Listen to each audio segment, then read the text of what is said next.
Jake, Dan, congrats on another Business Wednesday. thank you. Done and you dusted. the same. On Business Wednesday, we actually talked to Did the you guy. dust it? I did. You done it. I dusted it. And we talked to fairlease.org, the guys over there yesterday, just about how things are going. They have a new phone number. They have a couple of guys dedicated just to you now, the Dumb Zone listener. They do. That phone number is 972-705-4815. Those guys are Connor and Nick. They know what's coming. They know that there's a Dumb Zone line, and they can help you out. They're backed by the Credit Union of Texas. That's a big part of the deal with Fair Lease. That means that there's no middleman. They are the bank. So whatever your situation is, maybe you're stuck in a bad lease, maybe you had mid-ass credit, whatever, they can help you. They're considering all factors. It's fairlease.org. The phone number is 972-705-4815. They'll help you get something done. They can help you in commercial, personal vehicles, whatever you need, fairlease.org. Fair Lease when you don't know what to do about a car. 'Cause car stuff is hard. But not with Fair Lease. You don't need a dealership, baby.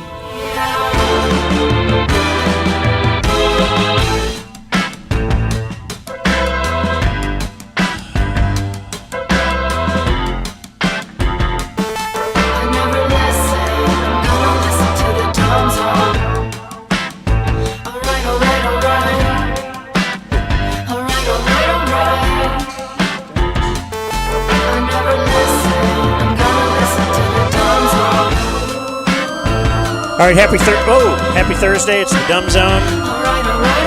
Live to tape today from high atop my garage. Not the Game Day Men's Health Studio. GameDay.dumbzone.com. We are here. Well, it's the Dumb Zone. I'm Dan McDowell. I'm Jake Kim. I'm Blake Jones. Here because it is draft day. Ew. Johnny Manziel.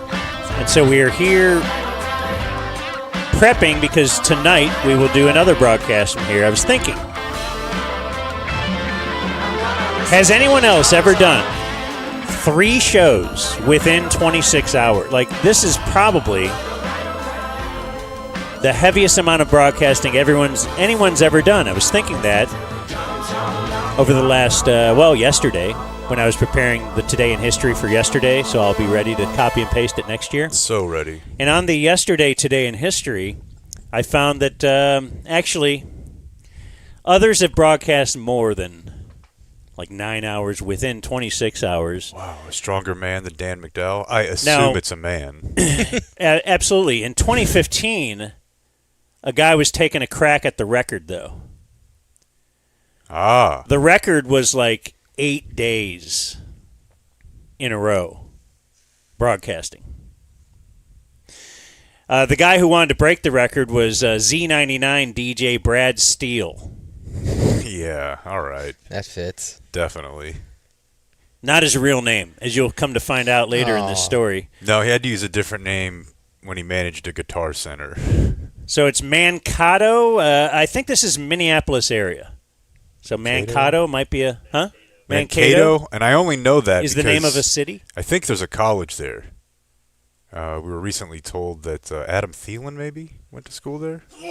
Let's read the account from the day after. DJ Brad Steele ended his attempt to break the Guinness Book of World Records for longest individual radio broadcast by a DJ. He passed out at the station. Okay. His attempt lasted just over 2 days and 18 hours. Now, as far as you're nodding and like, yeah, that's pretty good, right? Yeah.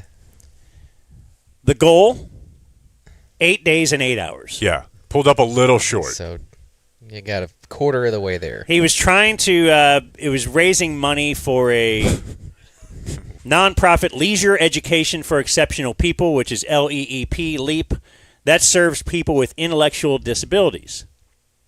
His blood pressure rose. He just passed out, according to LEAP Executive Director Mandy Hunnicky. Why did they make the nonprofit lady triage him? She and Steele's wife and Steele decided it's in his best interest to stop. Okay. Steele, so his goal was 8 days. He lasted 2. Goal to raise money for this organization, $20,000. They got 3. 3? Leap outreach coordinator Kate DeBates said, by no means did he fail. Well, I mean, no, it's by 3 they most didn't of the have. means. I Most think of the attempting means. the world record and doing what he's done for the last 3 days has been tremendous. Her name is Kate DeBate. Kate DeBates. Boy, I What bet was she's your fun. parents thinking? Yeah, And then, that's yes, later, eventually he ended up leaving Z99 because a rival station stole him away. Because I wanted to feel like, where is this guy now? sure. So a rival station steals him away. It's KS95 now. And he changed to his real name, Greg Hutchinson. He's now part of the Hutch and Stacy afternoon show. But if you're being stolen away because you have some sort of recognition or following, would that be the time to then change your name? For, like, I was searching for Greg Steele. I want to find out. Where's Greg? And I couldn't find him. There's a shocking number of decisions that are made in business, media, or otherwise, where Dan will be like, "Hey, why'd you do this?" And it doesn't seem that anybody else has really thought about it. My first thought was maybe there's like, "Hey, we're going to the Sirius rock station. I need a, I'm going to go by Hutch now, all right?" I'm gonna say- Yeah. So there's no sense in it. Hutch is still pretty awesome. There's no sense. What if he in got around the non-compete? Ooh, because of that. Oh, wow. We could have done I'm that. not Brad Steele. I'm just Greg Hutchins. I do wonder about the parameters though, because Yeah, prove it. I'm positive that there are tweaker streamer kids that have sat there and streamed for more than 2-3 We did the days. story. We did it, yeah. I don't know but that's different though, right? There was like 8 people there. He's not talking the whole time. I don't know what the But he rule did like is. 8 days, right? It was Did more you- than 2. He couldn't play in today's league. This Brad Steele is what I'm saying. On today's program, we will have Brandon Aubrey. He's going to join us pretty soon here. He said he wanted to go like at 11:45, which is we start every day at 11:30 if you listen later, so it'll be in just a few minutes. Also, we're going to review the movie Draft Day. And after watching it, I can't believe we haven't reviewed this since it was first out. We should review this every year, possibly every week. I don't know if I really like it. It's an incredible movie. I really like it. And yeah, we should probably watch it every like draft eve. Just with the family, Coco, you know? Just make a tradition out of it. What do we got on the draft tonight? You want to pimp anything there? It's an Emmerich front. We got Ted Emmerich coming in. Ted Emmerich, I hope. Okay, well, I all count of on- these are I hope, so we can either Yeah, I promote count or on no. Ted I Emmerich. fully, John Hampton, yeah. former color commentator for the SMU Mustangs. Mm-hmm. Dominic Robinson. Mm-hmm. I hope and think, but he texted all 3 of us individually and never totally confirmed that he'll be here. But I sent him the directions and all that and the information. I think sidebar underrated thing in society is just not everybody texts the same. The way people talked on the phone was more like uniform. Everybody kind of just understood. Texting, there's just way too much lost and confused. Like Dan's not really a text guy because you're just going to get confused. Yeah. So I like to do a call. Ben Baby Ben Baby, of ESPN. Landry covers, Locker. Did anybody get in touch with Landry? He's out. I mean, he can't do it. He's got his own bit. Oh, okay. Ben Baby's quite Well, then he's available dead to me. because the Bengals traded their pick, so they don't have anything until Oh, yeah. until I think 77 or something like that. Steve Berline? Mm-hmm. That's what I was setting up here for us, folks. We may be busting the Burline cherry tonight. I got to fly out to California to get him. Turn on Get his to phone. book him Turn on his computer bus. and Turn get his phone, hit the Zoom. All right, cool. And a big announcement that we have Cane Rosso is going to be out here with the pizza, the wood-burning pizza oven. That's part of their PILF catering, and they've locked in not only for draft night but for the football season. So Cane Nice. Rosso and PILF catering, that should be your go-to to cater your football watching parties. Or a funeral. Because it's ours. Or cater your funeral watching party. That'd or be your, fun. Or your football funeral. Or your football funeral. The streamer Normie made it 12 straight days. Yeah. Just probably hopped up out of his mind. Brad Steele never had a chance. No. 2 days? No. Week. So do you want to do a little Cowboys before Brandon joins us? Because Sure. it was Cowboys pre-draft press conference, which is fun every year. You don't learn a lot unless you talk to Steven, because Steven will teach you about the draft. He will mansplain the draft. But it always has some fun in it, right? We started with fun, I think. Yeah. All righty. Calvin, start us out. Tad, wait a minute. You're going to make I just need to inform everybody that what you're about to hear over the next 30 minutes or so may be truthful and it may not be truthful. All right? This is a draft meeting. We had to do that legally. Yeah. Good to see you guys. So we're doing a cold open. We're Are we doing a setting bit up now. bit? We're doing a bit. That was the bit. Sketches? Like he just said, like Tad had said something funny in a private meeting room with those guys. Hey, you should and they do were like, that out there. That'd be great. That'd be great to start the whole I had thing. to do that. No, you didn't have to do that. He did. And you know, that sucks too because I love to put myself in Tad's spot there. He doesn't want to deliver the line a second time. Right. He's like, oh. He's like, fuck, there's no, that was mid. Okay. By the way, I know we're an audio only medium, but I'm just asking, what are we doing? Why am I looking at this? Yeah, the security. We're watching my Ring camera. We have a big, cool TV for the draft tonight. Very exciting, but the it's hard for me not to look at. Oh, okay. Which is fine. I just want to know what I'm looking for. You're looking at the mobile pet grooming lady who's going to end up walking up to the door, and I kind of want to know when. Got it. When they're coming to the door. Got it. Okay. Because she's smoking hot. So they set you up with a cold open. They. Yeah, okay. So now, where are we? So very early on, I think the Clarence question might be in here, but it's about, yes, because it reminds you of when they used to say, we're all in this year, so let's ask about what does all in mean? And to Jerry, all in, did that mean I'm signing free agents, I'm doing crazy deals? No, it meant I'm going to keep my quarterback. I'm just signing the quarterback to a contract. And then he would reference that over and over. So he has also claimed, like, this is his aggressive period. And let's tell you'll be interested to hear how they're being aggressive. You told us at the Combine that you wanted to be more aggressive in ratings. You plan to be more aggressive in improving this team. Have you done that? And will you take that same aggression into the draft as far as trying to move up to get a difference-making player? Done that, yes. We've signed that kicker for the highest priced kicker in the history of kicking, as an example. That's an example. So that's basically it. History of kicking. We're going with that. Honestly, this is how like, long are we going to live on the Brandon Aubrey signed a contract? This is like getting knighted if you're Brandon. When they start telling you that you're the poster boy for whatever they did that offseason. Look, we just busted the budget on the kicker. Yeah, Get off our ass. That's why we got rid of Trent.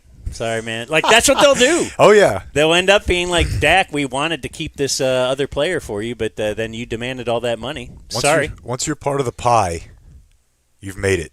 Okay, the Pickens thing will require more talk, I think, and Brandon's going to interrupt us in a moment. But so let's play you something of somebody interrupting the press conference. So Bill Clinton, certainly you've heard this by now, but Bill Clinton stops by the press conference. And at first, I guess he peeked his head in and then walked out. And then they made the poor reporter like keep asking his question. It was about whatever. But then he comes back in. He's like, actually, I'm here. Let's. This will be fun. I'm sure somebody behind the scenes was like, he'll love it. Jerry will absolutely do it. Yeah. Like at first, he's probably, I don't want to interrupt. I don't want to. No, Jerry. He wants this. This is going to be great. So he did interrupt, and I take you now to when Jerry is going to walk. He wants to walk off the podium to go meet Clinton. I think you're influenced by. I am. Look at this right here. Come in this house. Yes, sir, Mr. President. I'm negotiating a draft. All right. There you go. Go ahead. I got it. All right. I've always wanted to be whatever. Okay, so audio medium guy, did Bill Clinton try to get up there and fall down? It turns out, I don't know if you have the video, but Machota videoed it. That was Jerry almost falling off of the podium. Could you imagine Crashes into Bill. if Jerry Jones fell off of that podium? Run it back for me. I intentionally avoided actually seeing the video. Whoa. It's Jerry. Will McClay's Yeah. face. Oh, we're all laughing now Bill's face, too. that he made it. Yeah, that's exceptional. Oh, good on Jerry. The sound sounded like something from a production studio. Whoa, whoa, whoa, whoa, whoa. That was Yeah. great.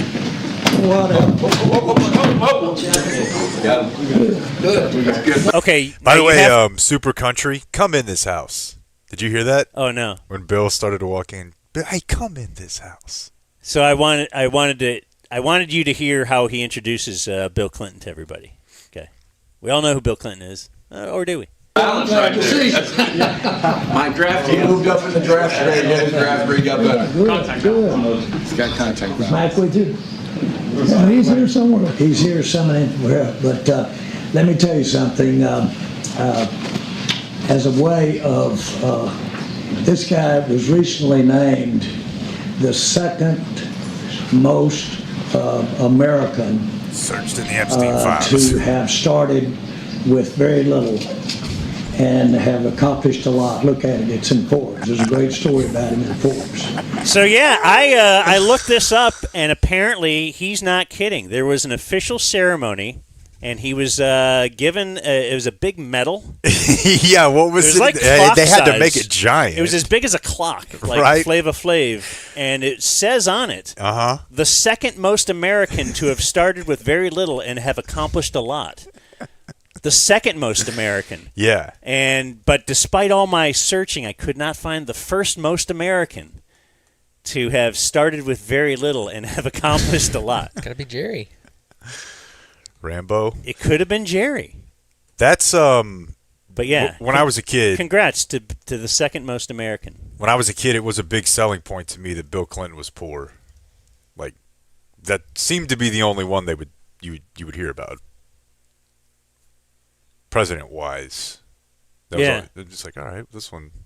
Yeah, he's kind of trashy, right? His Yeah. brother was real trashy. Which is why him and Jerry are tight. And, you know, we mentioned the disgraced financier Jeffrey Epstein in jest, but there is a 100% chance that when those two guys are walking down the hall out there together, at some point Jerry's nudging him like, I can't believe you ducked all that. How'd you get out of it? Brandon's here, Oh, he is? I believe. Well, let's do this then. This segment of the Dumb Zone brought to you by Community Mechanical.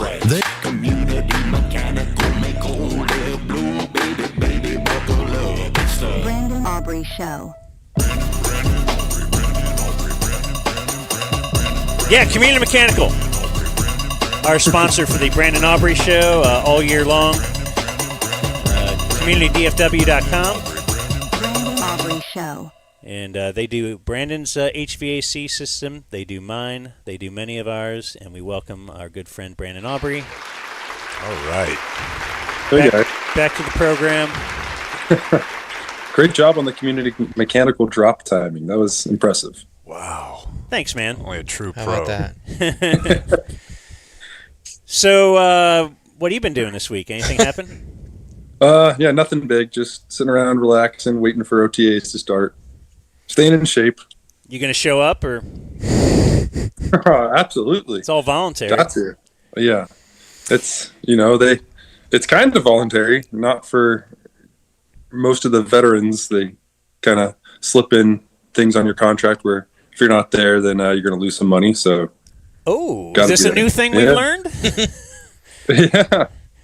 Is there things in the contract that aren't put right on the front page of the paper, or what?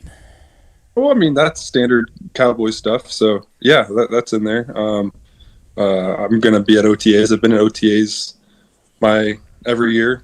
Been to every single one of them except for one, which was a little planned vacation. But, yeah, it's something where I think it starts ramping you up for a season. It's something that's worth going to. It's right in my backyard, so should be there, and not a big deal to have it in the contracts. I plan to be there anyways. Is there anything in there like you can't play soccer or you can't play basketball? Or? Ski, ATVs, that's what I was going to ask. The guaranteed money has to change that. The guaranteed language always has a carve out for if you get injured doing something risky off the field, then your guarantees are void. Not saying that you're not going to get that money, it's just no longer guaranteed that you do. So, that's in there. That's in just about all guarantees. So I don't think there's any avoiding that. I can't go. Well, I could go skiing, but if I get injured, then take the guarantees off. So let's. We already know you're anti-helicopter. I'm just trying to think of like what is it that you might want to do that you couldn't do. Like I doubt he's joining a street hockey league.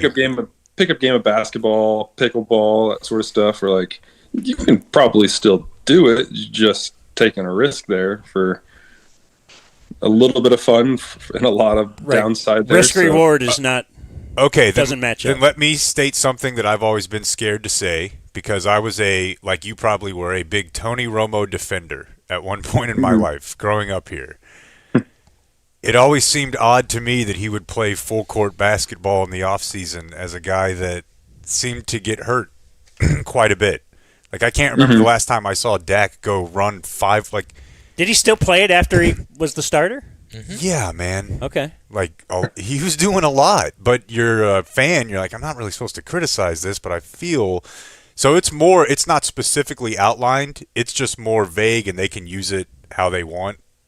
I mean, it's vague, but they list examples in there, and basketball's on there, skiing's on there, mountain climbing's on there, or rock climbing's on there, bungee jumping, that sort of stuff. So I was surprised to see that, but because I always thought, it was just vague and there's nothing explicitly in it. But interesting. No, those things are outlined, and it says etc. or like it's leaving room for other activities that aren't listed. Sure. Well, we didn't.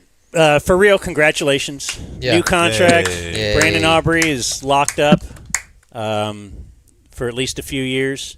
More than anything, it's over. It's over. It's a guaranteed deal. And when it was all first kind of coming out that they were going to give you that tender, second round, all that, so you'd be guaranteed at least a deal for this 1 year for like more money combined than you had made in your career combined.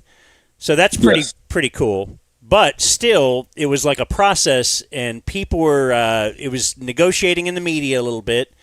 And I think you were somewhat amused at first by people that were like they had the wrong information.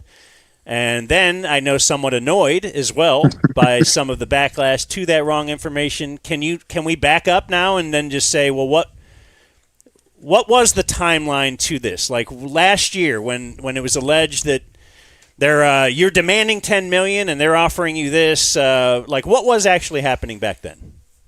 Yeah, so back in September, the Cowboys made the first offer. It was probably like week 3 or week 4. I can't remember the exact timing. And at that point, they had said they want to come off the gate and make the offer respectable. They intend to make me the highest paid kicker. And the offer was just a hair above the current Bucker deal, APY. And it took a lot of learning on my end to figure out, exactly how they calculate numbers on contracts. Because when I got that contract and I tried to calculate APY on it, it wasn't coming out to what they said it was. And, I was like, hold on, I don't really have time to focus on this in season. So we sent a counter offer, which was not $10 million. I think we started around 9 and just leaving room, obviously, and then made the point that we don't really care about the numbers to start with. We want to work on the structure, the guarantee structure, the number of years, the language in there, all the bonus structure, that sort of stuff. So we came back with that saying we want to focus on the details as opposed to the numbers to start with. And the Cowboys wanted to focus on the numbers instead of the details. So we couldn't really stomach going through those back and forths during the season. So I said, hey, let's just wait until the season's over, then we'll talk about it. And so the Cowboys at that point had issued a second offer, which increased the numbers slightly and, the details slightly towards the direction I wanted them to, but not, it didn't seem like we were going to make progress quickly. And if we weren't going to make progress quickly, I didn't want to deal with that and the stress of the season. So yeah, off season was the timeline for me, but the Cowboys viewed it as they sent out the last offer. So we're not going to reach back out to Brandon's team, and my team was like, well, they didn't really change any of the details, so we're not going to reach out to them.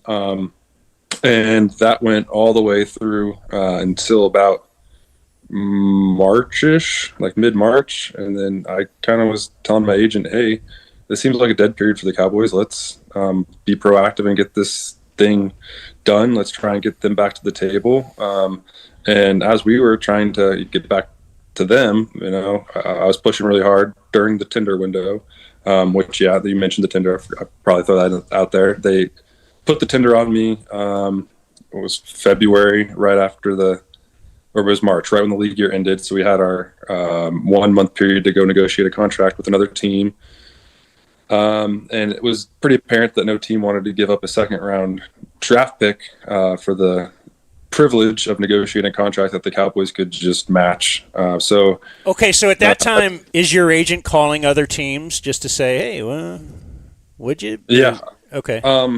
Yeah. So they call their teams, try to figure out a market, and we're trying to figure out what the price would be next year if I hit free agency, because it became clear, I guess, no team wanted to give up that second round draft pick. So they're having that conversation, those conversations, and I'm sitting there just waiting. And obviously the Cowboys aren't going to come to the table until after that period. So then I pushed my agent, hey, let's just go start talking. But as we were getting ready to, come to the table, the Cowboys came back and made another offer. And it was really close to what I had wanted. And my agent was saying, you could probably get more than that. And, you could definitely get a lot more if you waited till free agency, if you played out the tender and then, you get franchise tagged, you play that out. So there was the thought of doing that, but that seemed pretty stressful to me. So I just told him, hey, let's put together a counter with everything that we want in it, and let's see what they say. And if they don't come back with something that's acceptable, we can, go with your plan of playing out the tender and playing out a franchise tag. But what they came back with was significantly improved. They met the guarantee structures that we wanted. They met the salary that we wanted and the guaranteed numbers we wanted. So that offer was much improved, and they just kind of, I feel like they were ready to make a deal and they were done with it. So they came and said this was their best and final, and they went up to all of the acceptable thresholds we wanted. So we just accepted the deal. That's interesting. So you wouldn't have a deal if you didn't instruct your people, hey, call them. Like, I don't care that it's not our turn to call, right? Is that basically what it was? Yeah, you got to take your career. It's your career. You care the most. My agent's job is to get me the best possible contract, and to his professional opinion, and I agree with him. The best way to get the best deal was to play out a tender and play out a franchise tag, and then come to the table as a true free agent, or get the second franchise tag, which would have been up near $8 million. So at that point, you'd have a lot of leverage, and that's what he wants to do, and that would give me the best contract possible. But for me, it's more about getting it done, get the stress off of my mind, go back to living a normal day-to-day life where I'm not thinking about this 24/7. And then priority number one was staying home in Dallas, and the other path led to constantly thinking about whether I would be in Dallas long term. Love the team and my family's here, so makes perfect sense to stick around. So you got to take initiative. If I didn't step in and push my side, we would be probably still waiting to hear back from the Cowboys, and then training camp is the timeline, we would probably be talking, and then who knows how genuine the conversations are at that point when the season's right around the corner. Like, clearly we know you want to stay here, and they know that. They know that. They know your whole story. Yeah. And they want me here to their their point as well. So I think both sides are pretty I know happy. the fact that you have a cool story speaks to Jerry a lot too. It's not just any, if you were from Pittsburgh, it wouldn't be as cool, right? Sure. The fact that you are a local kid and all that. I wonder, hypothetically, if you've gone through all these situations in your head, if a team if they're sniffing around and you discover a team would give up a draft pick, like, would you have signed that, knowing the risk is the Cowboys might say, okay, I'll take the draft pick, and now you're living in wherever?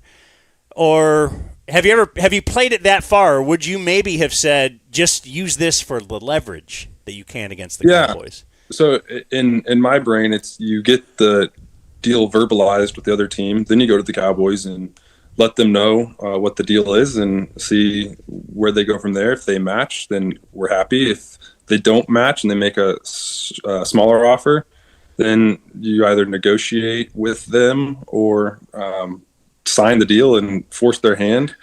And then you're kind of stuck between a rock and a hard place there. If they don't take that deal and you got to go somewhere else, they're happy with the second round draft pick, I assume, for a kicker.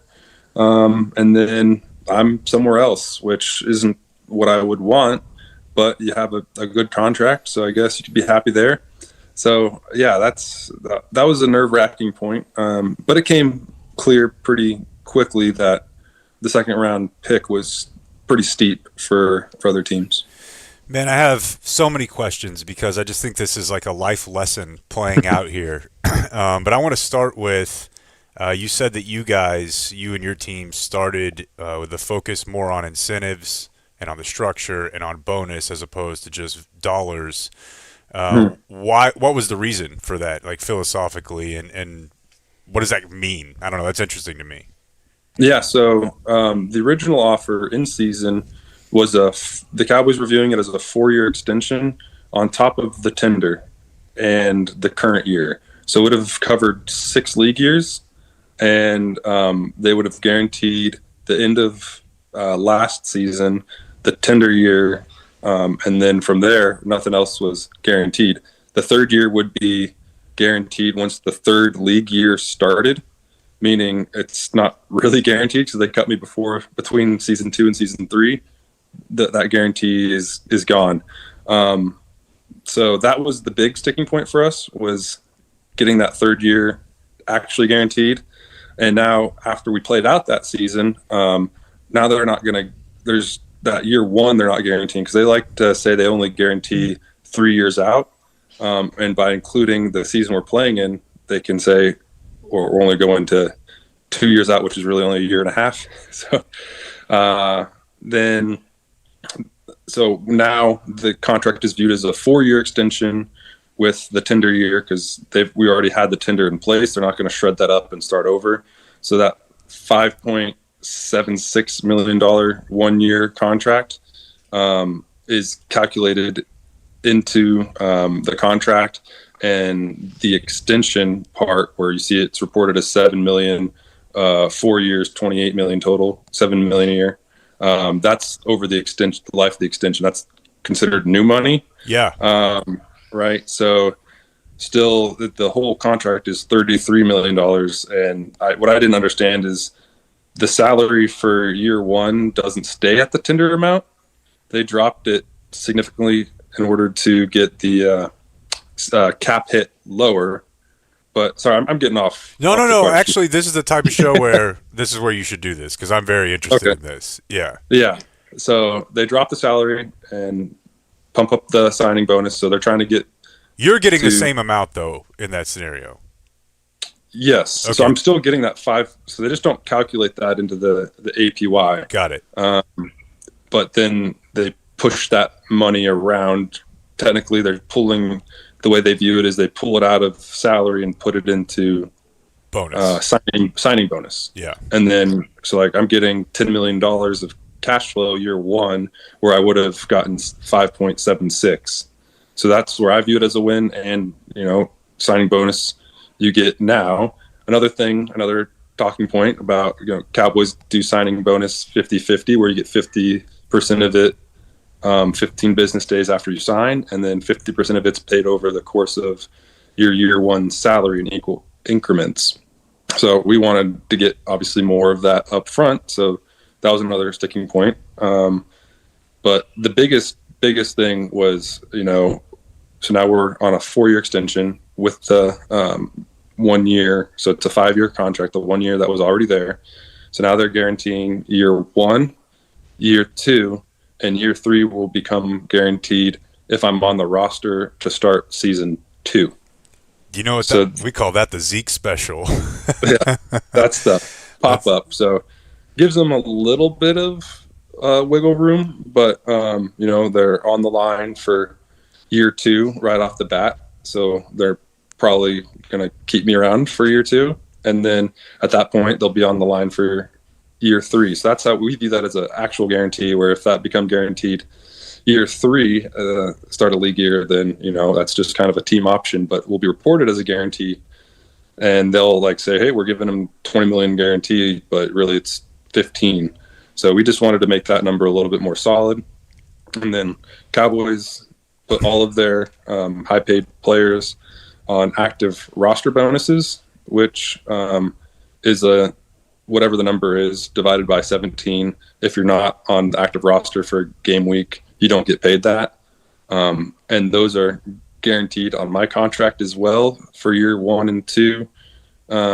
Meaning if I am cut, I'll still get paid that. But if I'm injured and not on active roster, then I won't receive that sum. So those we view as fake guarantees, but still get reported as guarantees. So we wanted to get those numbers as low as possible, or get them to take them out of the guarantees and put the guarantees into more salary. We couldn't get them to budge on that one, but that was another talking point we wanted. But we got the number down lower to an acceptable number. So now it's like $500,000 over 2 years, $250 a season in that number. So really we view it as 19.5 of actual guarantees and then 500 of fluff guarantees, but good enough for us. We were very happy with it.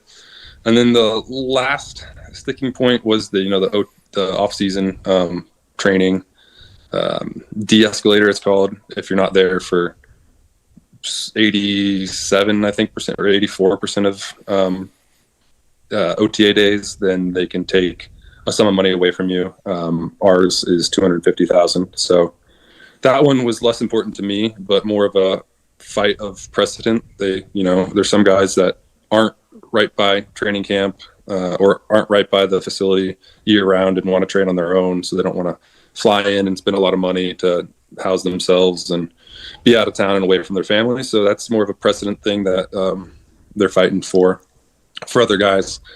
And it wasn't important to me, so I was willing to concede that one pretty quickly. Wow. Very, very interesting. Sounds like you could be a union rep. Also, well, you learn on the job, and when you have all this time thinking about why isn't this thing getting done, and then you dive into the details and kind of tell them, hey, that's not actually important to me. Let's not use that as a sticking point. We can concede that to get some ground elsewhere. And then once you kind of have all of your structure the way you want it to be, the numbers just they take care of themselves. It's such an easy thing to do with comparisons to historical contracts and kickers and market growth and all that stuff. So I thought it was pretty. The numbers is the easy part, I think. It's wild because there's obviously a huge mental part of being a professional athlete, and then you ramp that up significantly when you're a specialist for sure.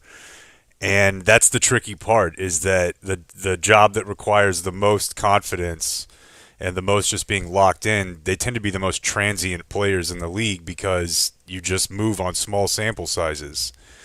But you're able to get locked in over a long enough period of time and in advance to where you're sort of, staving off overreaction.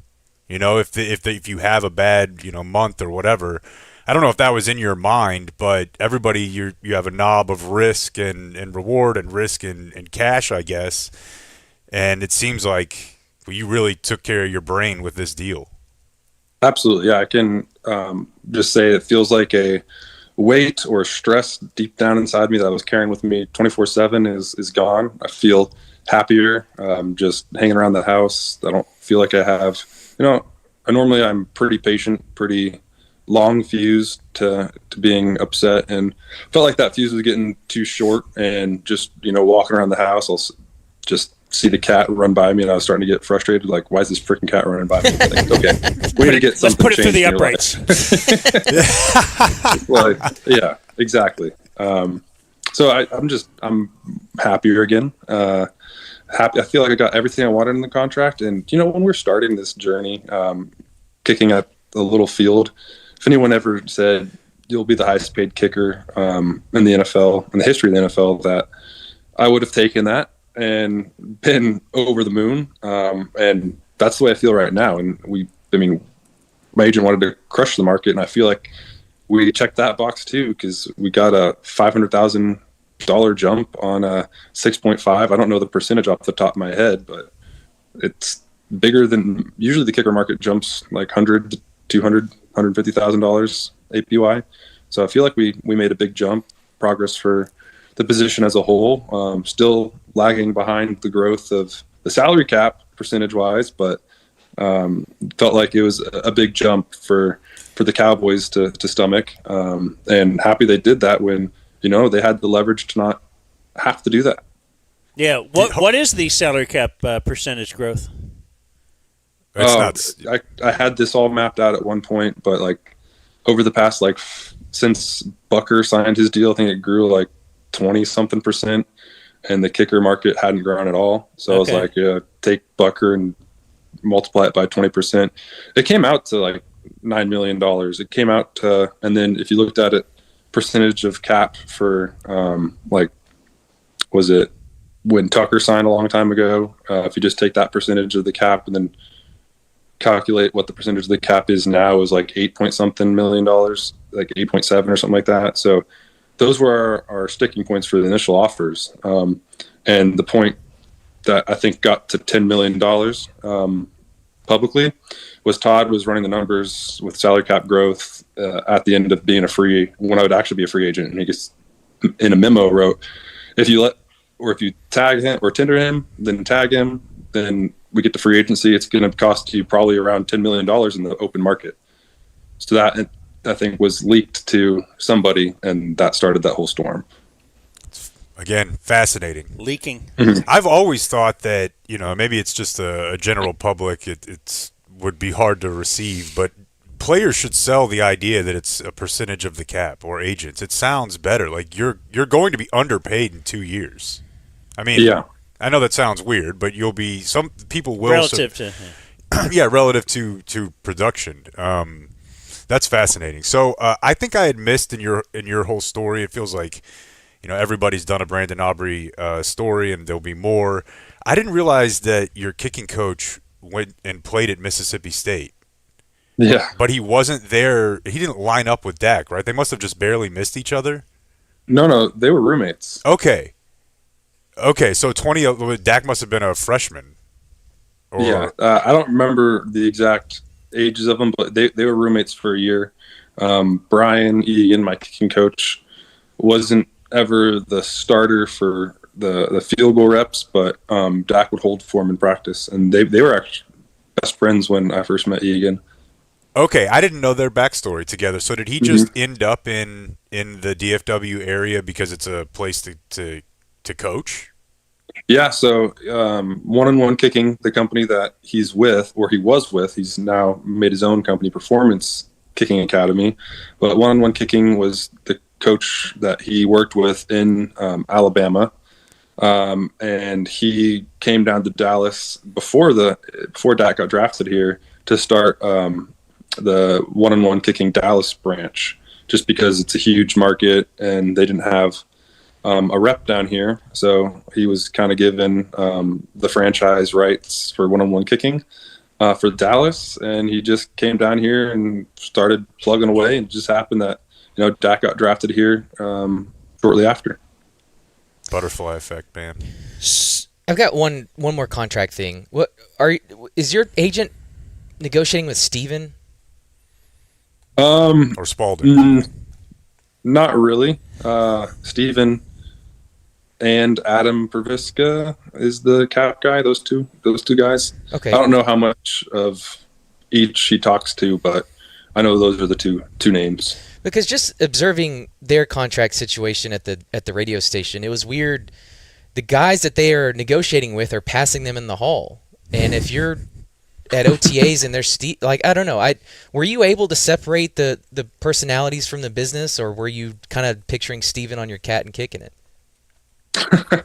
Oh gosh, yeah. So it's pretty easy to separate in the facility. The football operations, like the coaches and players, are all on one side, and then the staff's on the other side, separated by the cafeteria. So the cafeteria is kind of the only place that you would interact with them, and it just works out with Shoddy's schedule that we're eating lunch around 2:00. So we're not really seeing any of the other side at that time.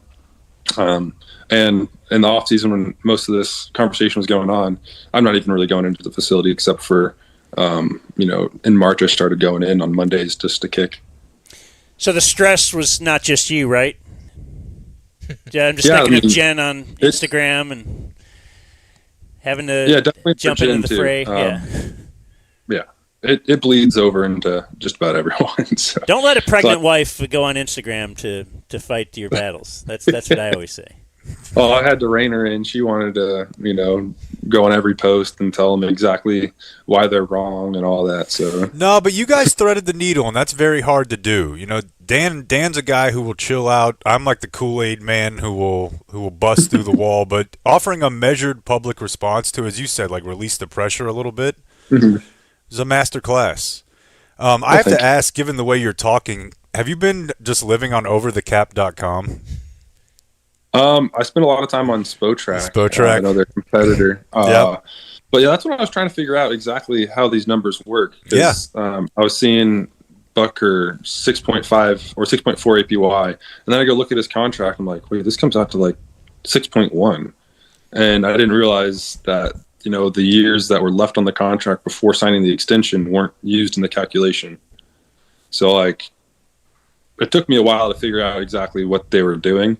And actually, I called my agency has a cap guy. I called him and had Bucker's contract and Kaimi's new contract in front of me. And what is going on here? This says this and this and this. And which way I try to calculate it on my phone, it doesn't work.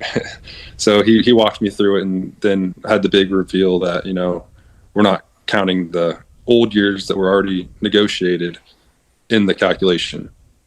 Did that feel like your old IT days? Not to be be short for what you did, but yeah, it did. I've got 6 Excel spreadsheets, sheets going with different structures that I would have accepted. So cut a year off, then what's it look like? Take a guaranteed year out of there. What does it look like? Flip this number into signing bonus. So I was deep down in the weeds, and I was doing that probably 1 to 2 a.m. So that's incredible. Not sleeping. Just I got to get up and figure this thing out. Is the signing bonus an actual check? Is it big? Yeah, is it giant, or is it just a I don't know yet. I haven't got it. 15 business days will be May 11th. I'll let you know then. I'm hoping it doesn't just, pop into my bank account direct deposit. Maybe I'll have to go ask someone at the Cowboys to give me a physical check.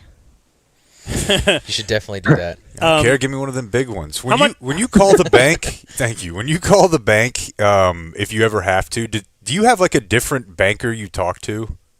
Do you know what I mean? There's no way you call. He's going to. Right. Okay. They're not going to just go to the teller. Okay. No, but you know what I mean. $10 million in that if there's a charge on your account or something, a kid, the daycare charges you twice, right? Okay. And you have to do this call still. There's a special number that he gets to call. That's kind of what I was going to ask, because you can't end up with some Cowboy fan. Yeah, I don't know. I just walk in to the branch and talk to the people. He's just It's like worked us. so far. Just start turning shit over, just tearing the place apart. Kicking Demand to field see goal- your boss. Kicking footballs through the windows. How much does an agent make in the NFL? 10%? 5%? 3% is standard. 8? 3%. Okay. 3%. Yeah, 3% standard. You can negotiate lower, but 3 is the most they're allowed to have, and they all the good ones just say, "Hey, I'm 3% or I'm not doing it." Okay. The day you signed the deal, so you know it's going to happen? Like, did you go to bed the night before and you know, okay, we're doing this tomorrow, or how does that work? So Friday, the previous week, I guess it was Thursday the previous week, we got the offer. What was Friday? Whatever. It was one of the days the previous week. We got the offer notice from the agent, and he read it out to us, and I listed out what I was willing to accept. He said, "This is a good call. The Cowboys sent a counter that meets all of your criteria. We're going to try to get a few things changed on it with the counter, and we're going to send that out today." So this was Thursday, and then we waited Friday to hear back from him. Didn't hear back. So my agent at Friday said, "Hey, if we don't hear back from them or they don't change anything, then we're going to accept their previous offer." But they were talking about the languages or the language in the contract to get it closed. And then, so I was in on Monday, like I had been for the past 4 or 5 weeks kicking and hoping, we're here already. It's kind of a drive for us. Hopefully we can get it done while we're here. And it just so happens that I got the call from the agent while I was on the field kicking. And he said, "Hey, it's done. Just got to review it. We made one small change to the language, and we're going to review what they send back for accuracy, and then you can go up there and sign it." Okay. But you couldn't find your DocuSign passwords. You had to do two-factor authentication, and Did you just punt a ball in celebration? just kick it over the building. No, I was actually in the middle of the set with Brian on the field, and Jen and Colton were there. So just finished the set. Jen and hard to Colton focus, are there. but- Why? Why? He was calling his shot. Huh? Yeah, Calling his shot. they're always there. They go to like the Star with you? Yeah. I didn't know that. They always come around. Just in the off season, not so like once OTAs start, that'll stop. Time spent together. We go in on days where there's really no one in the facility on the football side, so we have the whole place to ourselves, and they're not getting in anyone's way. We wouldn't do that during like a captain's practice or if there's a bunch of people in the locker room getting treatment or whatever. So we make sure it's cleared out, and then we go in. Okay, but so they're there, and you kind of know that this deal's in the air. It could, because I heard you had your phone hooked up to Bluetooth or something. So is that right? I had it over the speaker system in there, and then it stops and it starts ringing. Obviously, the phone's on loud, so we don't miss anything. And I'm pretty much in the back of my steps, lining up my kick when the phone starts ringing, and I played it cool, just kept going. Lined up my whatever. Use it as practice. Just a couple couple mil here and there. That's the perfect distraction. It's harder to kick, I think, when you're kind of on a high of emotions than I guess on a low, because it's really hard to focus and control your body and your mind when you're joyful. So Jen's running over there. She grabs the phone and she's like, "It's Todd," and so there we go. Having the call. Did you make that kick? Of course. Okay. All right. Not a question. Did you get first class seats? First class seats? I don't know. I didn't ask for that. That would be a material. Blake. Some sort of material value. You ever heard of the salary cap? Well, I don't know. We read about athletes getting stuff. Rugnet Odor got a horse. That is true. I don't know if I'm old enough yet to get first class or have enough years of service, put it that way. We'll see. Yeah, you could have done some sort of bit, right? I don't know that it's a bit. Russell Okung, it was kind of just a marketing thing, just being paid in Bitcoin, right? Because you're technically still just being he paid just the took cash his money. value of You should get a clause that you don't have to go to dinner with Shoddy. That's a free meal and good conversation with good friends. With a football genius. That is free meal. I know. I'm Good vibes. No, but speaking of it's doing your steps and continuing, and let me just set this up by saying Brandon Aubrey is like the nicest guy I've ever met. Kiss ass. Very nice guy, and he says yes to a lot. And I want to let you know that now, and let me do a Tony Romo analogy. Tony Romo came out to Summer Bash with us when he was a backup quarterback. He sat there for like an hour, 2 hours, he was, but hanging out. He said yes. That's when he was a backup quarterback. He wasn't making a lot of money. Then he signed a $100 million deal, and we never had Tony Romo on the show again. Correct. So you're allowed to say no to things now. Now, not to us. Yeah. I should give you this caveat. You must always say yes to us. But what you could say no to is that we're going to show you a video. This was on the Cowboys put this out. Aubrey, does he have enough? On the way, it is! This is Brandon Aubrey in a meeting room, I'm guessing at the Star, where is this where you're going to sign your contract? And the I had already signed it at this point. That was such give up. Well, he doesn't want to get hurt. That's a golden leg. There's not enough room there for me to do my steps, but the social media team asked, and at this point, I'm saying yes to everything they want, and I thought it would be a decent idea. Yeah, I agree. I thought it was hilarious, but you're allowed to say, I don't know if I want to do that, but you say yes to it. Not in that moment. Not in that moment. Yeah, it's a good time. So what has it been like? You said it was a whirlwind week for you. Yeah. Nice part is not much has changed day to day. Still just going about a normal day, hanging out with the family, and still got to doing take the garbage out and stuff. Still got to change diapers. Recycle bins still got to be taken out. Right now, we're actually, my office got turned into a playpen. Now we're turning the playpen room into a nursery for baby number 2. Nice. And the playroom got shifted out into the living room, and it's occupied right now with toys and Colton running around like crazy. So that's why my office and my office chair are now in the bedroom. Do you think that right now, and we have an idea of where you live, like it's not anything super nice, right? We're doing okay, but right now, as far as money owed to you, your value, are you living worse than any other human being with that much money or more on the planet?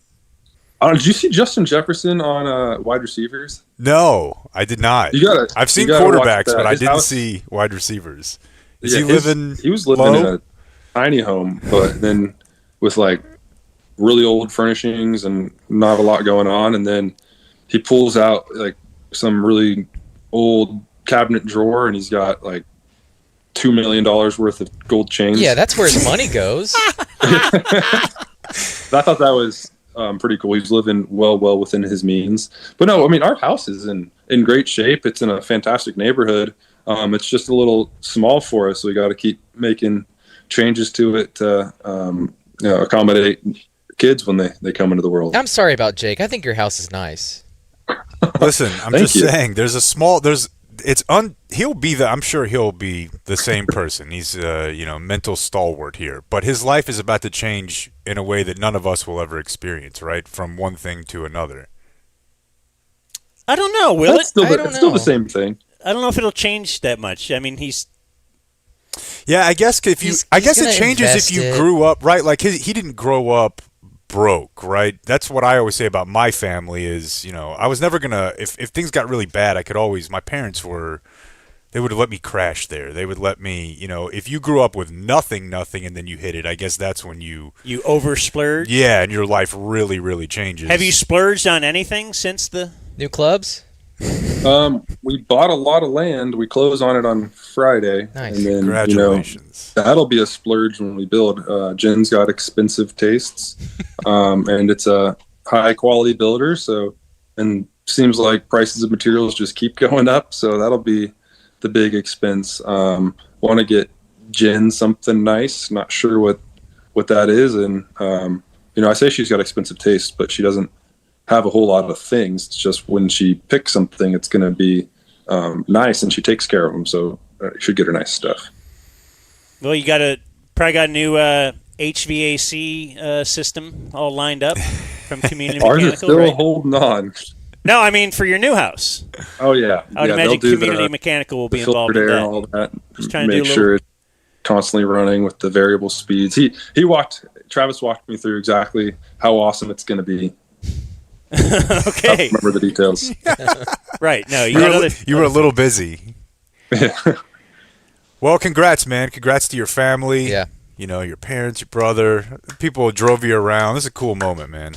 Thank you. Yeah, it's been awesome, and hearing from a lot of people that have been impactful in my life throughout the whole entirety of the life is pretty cool. It's been like 300, 400 people reaching out. Hey, let me reach out. I've been impactful. Do you think you could maybe give me what if you put a dollar Not like amount on that impact? Yeah. Guess you wouldn't be there without me. I'm lucky in that regard. I don't have a whole lot of people reaching out asking for stuff, so I can hold on to my cash. All right. Well, good times. Maybe we'll see you out at the summer event. Maybe we'll talk to you before the summer event. I don't know. Is it the 6th? When's Jen due? Yeah, it the is. 6th of June. 18th of June. So I'll probably be there. I'm not sure if she will. She likes to go to live events, so I'm sure she'll tough it out and get out there. Hopefully it's not too hot. Okay. Has she stopped drinking yet? You're supposed to stop at some point before maybe giving past birth, the cutoff. like a month before you gotta stop drinking. All right, Brandon Aubrey, everybody. There you go. Good times. The great Brandon Aubrey. Thanks, man. Thanks for having me, guys. There he goes. That was a good little visit. What That a was, good man. dude. So happy for him.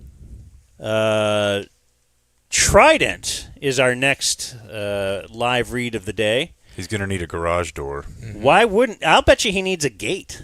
Ooh. With the new estate that Brandon logo, Aubrey will be able to afford. He'll get a gate that looks like the logo on Blake's hat that's an upright. It'll just be Trident makes an upright that opens to his estate. That's a good idea. Dream big at txtrident.com. Jeremy and the boys, veteran first responder owned. They'll take care of you. They'll take care of your gates, your garage door. You get yourself serviced. Hell yeah. Jeremy will service you. Apologies. Schedule just That's a little veteran tune-up for them to service, come bro. look at everything out there. If your door's sticking, if They it's know what's become up. noisy, the rain, the cold weather, we're getting into the heat. You want to make sure you're prepared for all of the Texas weather at txtrident.com. Your garage door, your gates, 817-512-1212. It is it is Trident Access Services, txtrident.com. So off the air, the dogs have been shaved. Do we see a second dog? Oh, okay, there is one. Okay, I just want to make sure she returned both dogs. Sometimes they just let them in. Yes, sometimes they only give you back one dog. They like my dog. How are so dog much. doors doing? I know someone with one. I'm trying to think who it was. I was just recently at their house. Is it an older home? But I think they're still alive.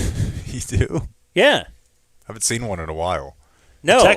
The tech on them is getting pretty advanced. Really? Yeah, they have them where like that's what Trident has done. It's got a call in the collar has a sensor to where it only opens. So like for a your raccoon dog. can't get in. Yeah.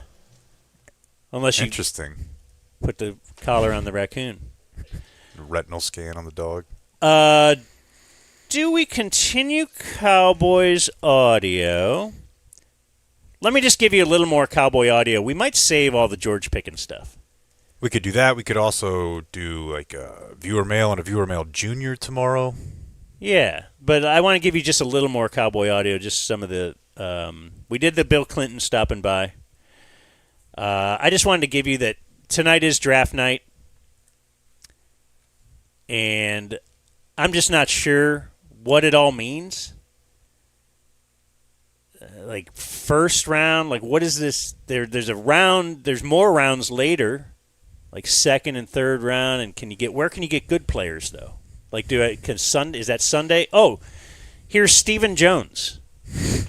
In the first round is where a tremendous amount of the draft value is in terms of how people value their draft charts. And So when you got an extra one, then that's even more value that you have in this particular draft that enables you to do more. And especially if you move those picks back, then you ultimately end up having more picks, and then those picks are subject to trade and on and on and on. Now, going up obviously shrinks that in terms of the value because it's expensive to move up in the first round. And it takes a lot of your later picks to make those moves.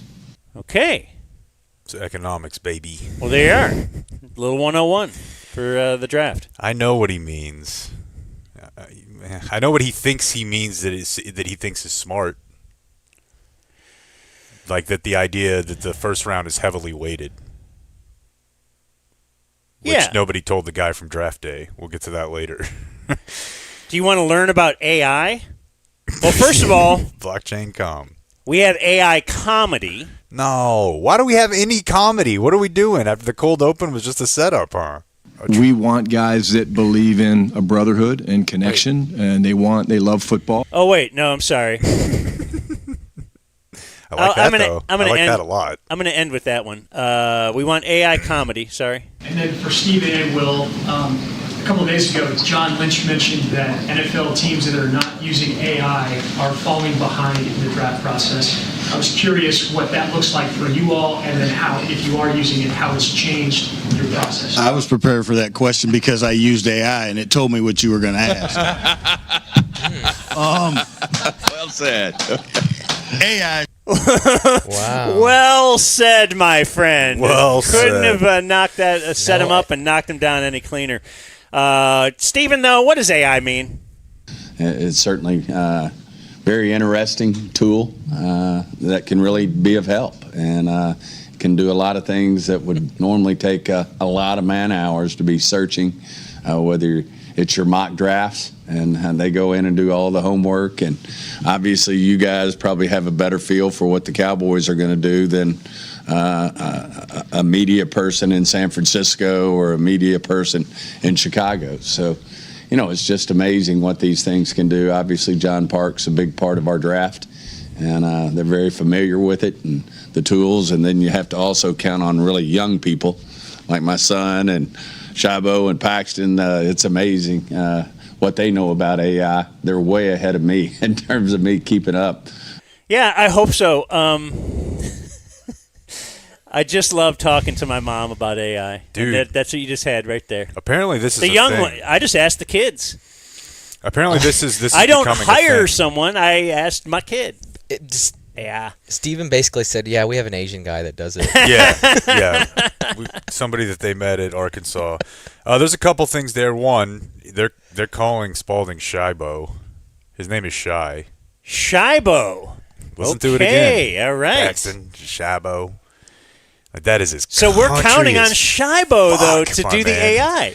Now, I'd rather him than Steven, right? But man, I don't know. I think the thing is that they probably are using it just like everyone else. It's to undress women. I just don't need him talking. Jerry, about look at it. this. What would she look like? Oh my God. Right. Rich did it all wrong. Now we got AI. But guys. is there something? We don't have to actually. I've have heard their some picture. from some friends that parents using like ChatGPT is becoming a problem. In the same Parents using it. Yes, in the same way that like when they first found Facebook or when they first found whatever, and they're not ready. I'm not ready for it. I can't get into this yet, but I did a little consult with our friend Matt Brunig on how to code via AI. And I feel like I'm crossing over a Rubicon with like a moral moment where I don't want to talk to it like a person, but you're very, very inclined to do so. It's like waving at the Waymo. It really is. Yeah, you want to say thanks. And it's asking like, what if I got into your calendar and just kind of helped you sort everything out, bud? What if Sweetie? I got into all your stuff? Yeah. I'm like, ugh. But no, I don't think Steven's doing that. I think he thinks Will McClay could go do 30 minutes right now. I'll end you Stand with a up. bingo from Shoddy. we want guys that believe in a brotherhood and connection, and they love football. All those things are really important to us. Does it mean that every one of them is going to be a choir boy? No. You know what's funny is that from a historical trope standpoint, the main thing I know about choir boys is getting assaulted, not really doing. Well, but they're the good one, though. They're not the assaulter. Yeah.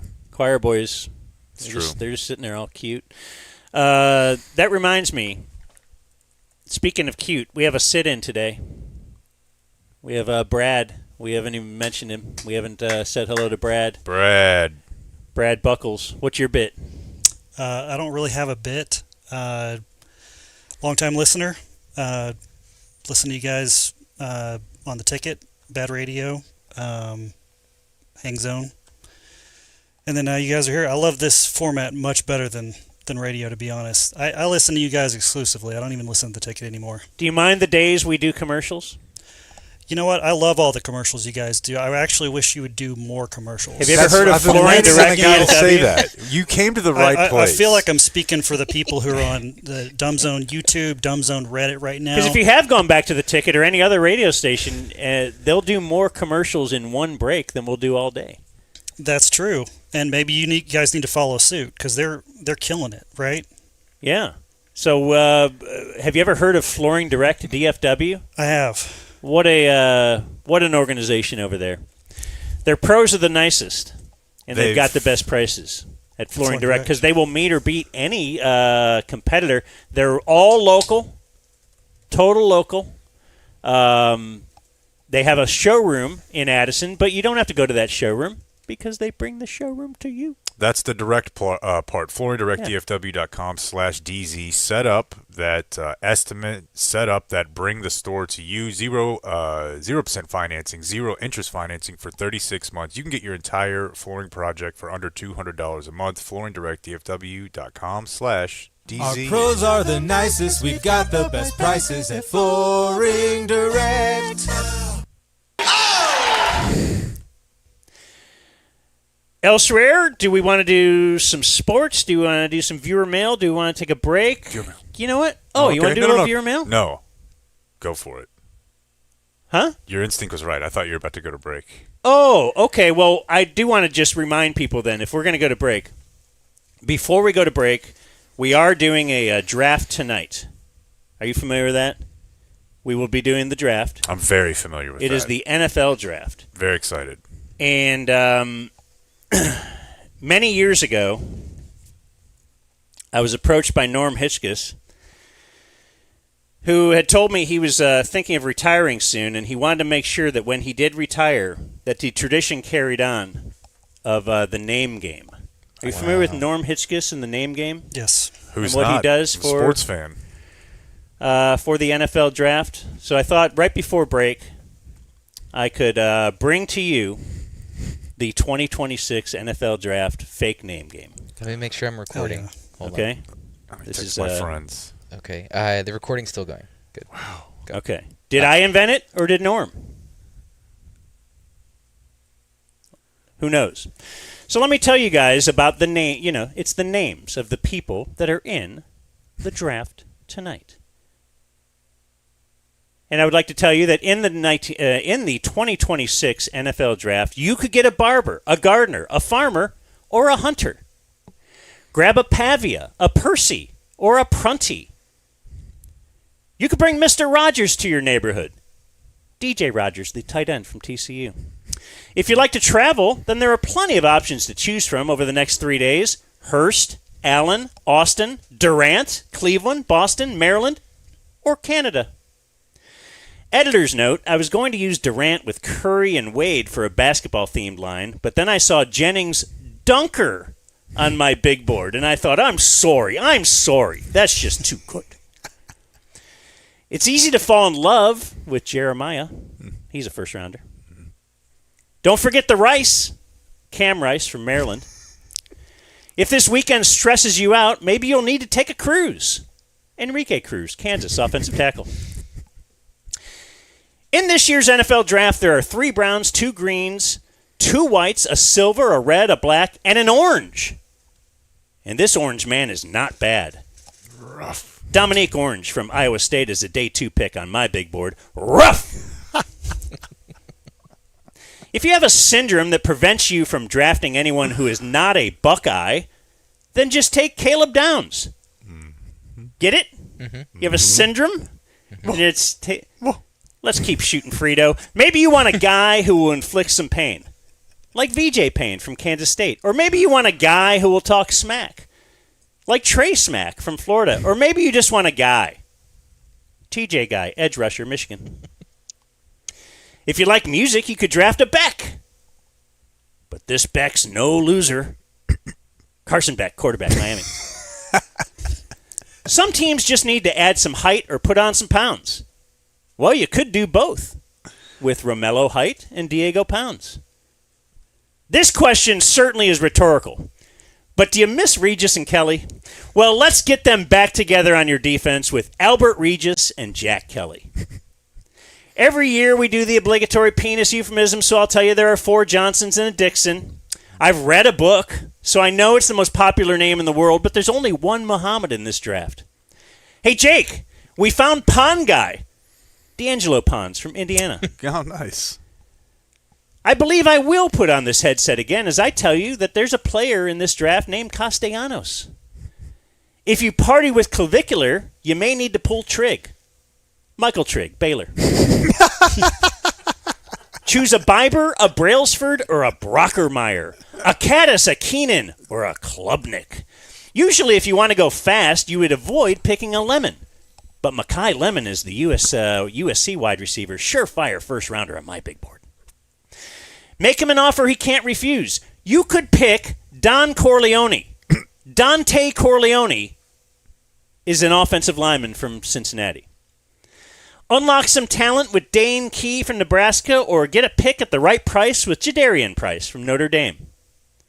And finally, Frito, in the 2026 NFL Draft, there's an AJ, an RJ, a VJ, 3 CJs, 4 DJs, and 5 TJs, but just like every day in my house since Mary said I do, there are no BJs. And that is the 2026 NFL Draft. Because he's married. Oh. Well done.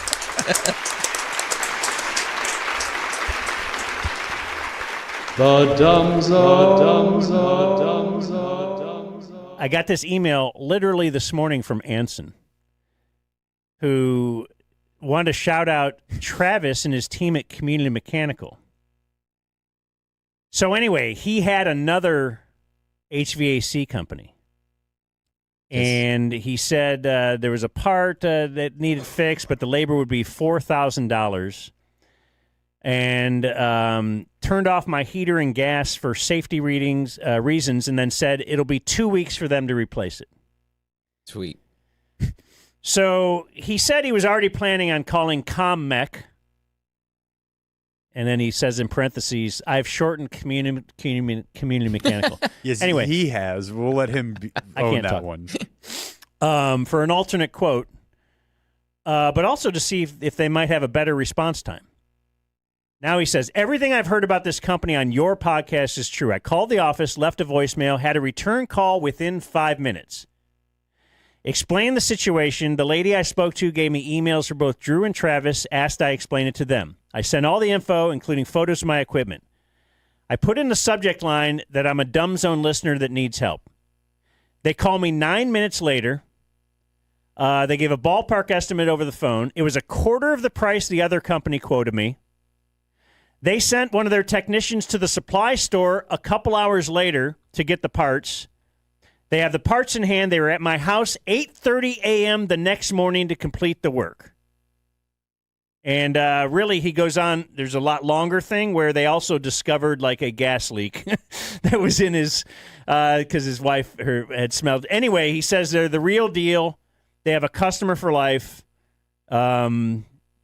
You have my permission to use my name, all that kind of stuff. But we've gotten tons of these, though. Feels good. Yeah. Just to know that people are, they're saving people from the cold, from getting ripped off. And they're our boys. Yeah, I'm proud of it's, them. communitydfw.com and the number that you can call or text, and they'll return your text, 469-667-7290. Hi, Rick Renner for Flooring Direct. Back in my TV days, I used to think negative publicity was better than no publicity at all. That's not the case at Flooring Direct. We thrive on reviews. A 4.7 Google star rating, top of Home Advisor and Best Picks. I won 13 of these babies in TV, but there's nothing comparing to the Super Service Award on Angie's List for 2 decades running and still champion. Get your free estimate today.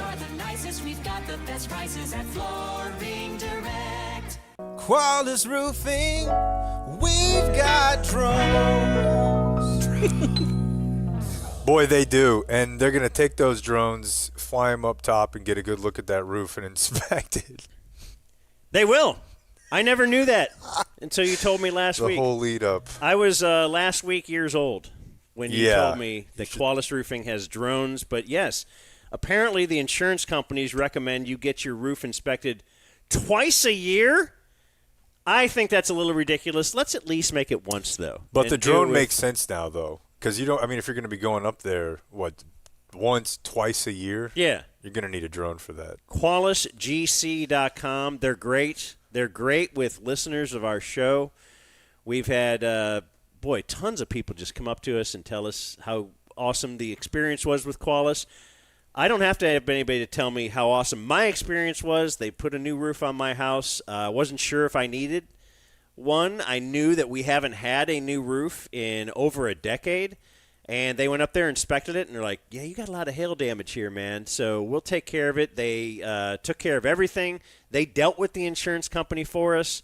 I didn't have to do all the calls on that end, and all we paid is the deductible. So Qualis Roofing, go to QualisGC.com. Do they have a number? They do. The phone number is 817-500-9008. And all of those are interesting copy points. But there's one final one. That's where he was leading you guys in it. It doesn't matter. Quality Roofing, we've got drones. I just got rear-ended. Should I call the insurance company? It's always best to talk to us before dealing with the insurance company. Okay, but I don't think I can afford a lawyer. Don't worry, you don't pay us anything up front. No hidden fees, no surprises. Oh, thank you. I feel so overwhelmed right now. Before you call the insurance company, call Frankel first. Frankel and Frankel. Call 214 or 817, all threes. Let's get real. There's been a stigma around low testosterone and erectile dysfunction. At game day, we say any guy who walks in the door, comes in, and we shake his hand, come on in. There's no shame in your game. You know, we're going to treat you just like a brother. We're going to make you feel comfortable, and we're going to get you in and out of there as fast as you want. And if you think about it, half of guys are going to struggle with these issues, whether it's ED, low T, over 1 in 4 guys are going to struggle with low testosterone at some point. It's time to just make this stuff normal, right? And at game day, that's what we do. Rachel, by the way, is in studio here, and during the break, did the worst thing she could ever do, which was tell us how, you know what, I should have jumped in on that Trident spot you guys did before, because I just had him out to, like, what are you doing? That's not great. everybody's That's the best endorsement ever. Most That's why people y'all are are the not. Most people are not professionals. pros. Yeah, this is the first time I've ever talked into a mic. I know that's not true. So tell us about Try It real quick. Why did they come out to your place? So Jeremy came. So of course I listened to the Dumb Zone, and I sent him a text message and said, "Hey, I bought a house, and I would like y'all to come and try to fix. I think it's off the tracks. There's an issue." And they came out and actually quoted out a new door, and it was a lot less expensive than I thought it was going to be. I was like, "Oh, okay, that's incredible." I ended up with a really beautiful door, and it's insulated. So the custom garage that I'm putting in will actually be protected.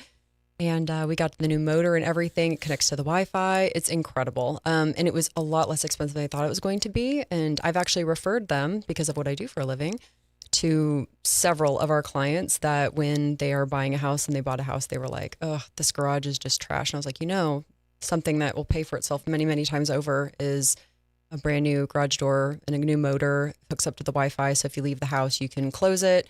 And it was I'm so glad that we did it. It's incredible. So that's my little piece there. So thank you, Trident. Y'all did an incredible job. But breaking news, I take you now to Ohio, where the whole state is buzzing. They now have their first Buc-ee's has opened. Wow. In the state of Ohio. Channel 11's Megan Hartnett is on the scene. The Buckeye State First Buc-ee's has been open for about 12 hours, and the chain's owner says today's excitement shows a promising future for Buc-ee's in Ohio. I'm not even the biggest fan, but I don't like the idea of Ohio having it. I don't like the idea of any other state having it.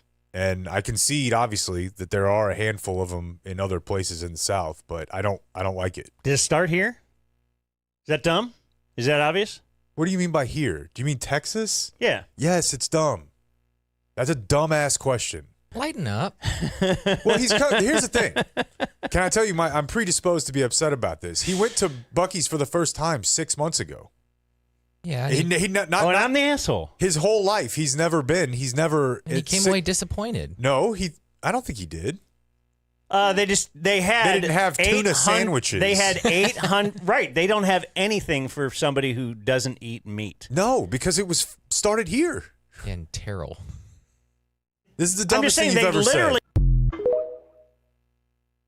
No puppet.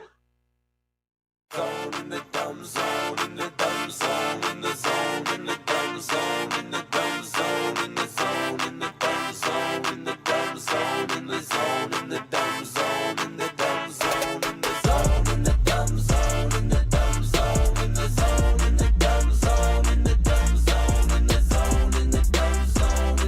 zone, in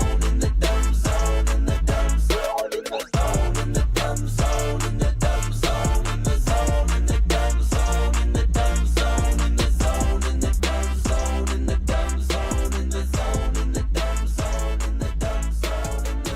in the dumb zone. No puppet, no puppet, no puppet, no puppet, no puppet, no puppet, no puppet, no puppet, no puppet, no puppet, no puppet.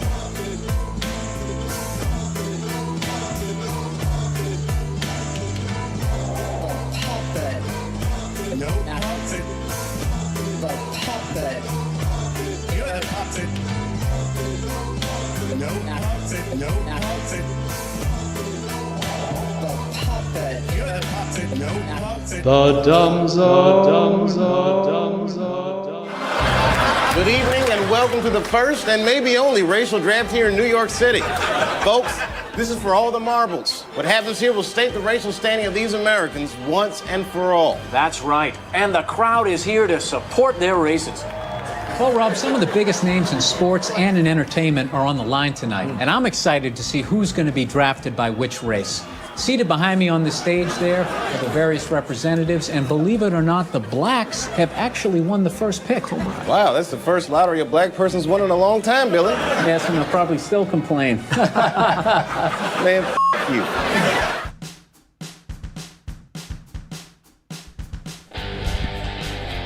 You're listening to The Dumb Zone. Quick reminder. Next Tuesday, we'll be doing the show a little later in the day.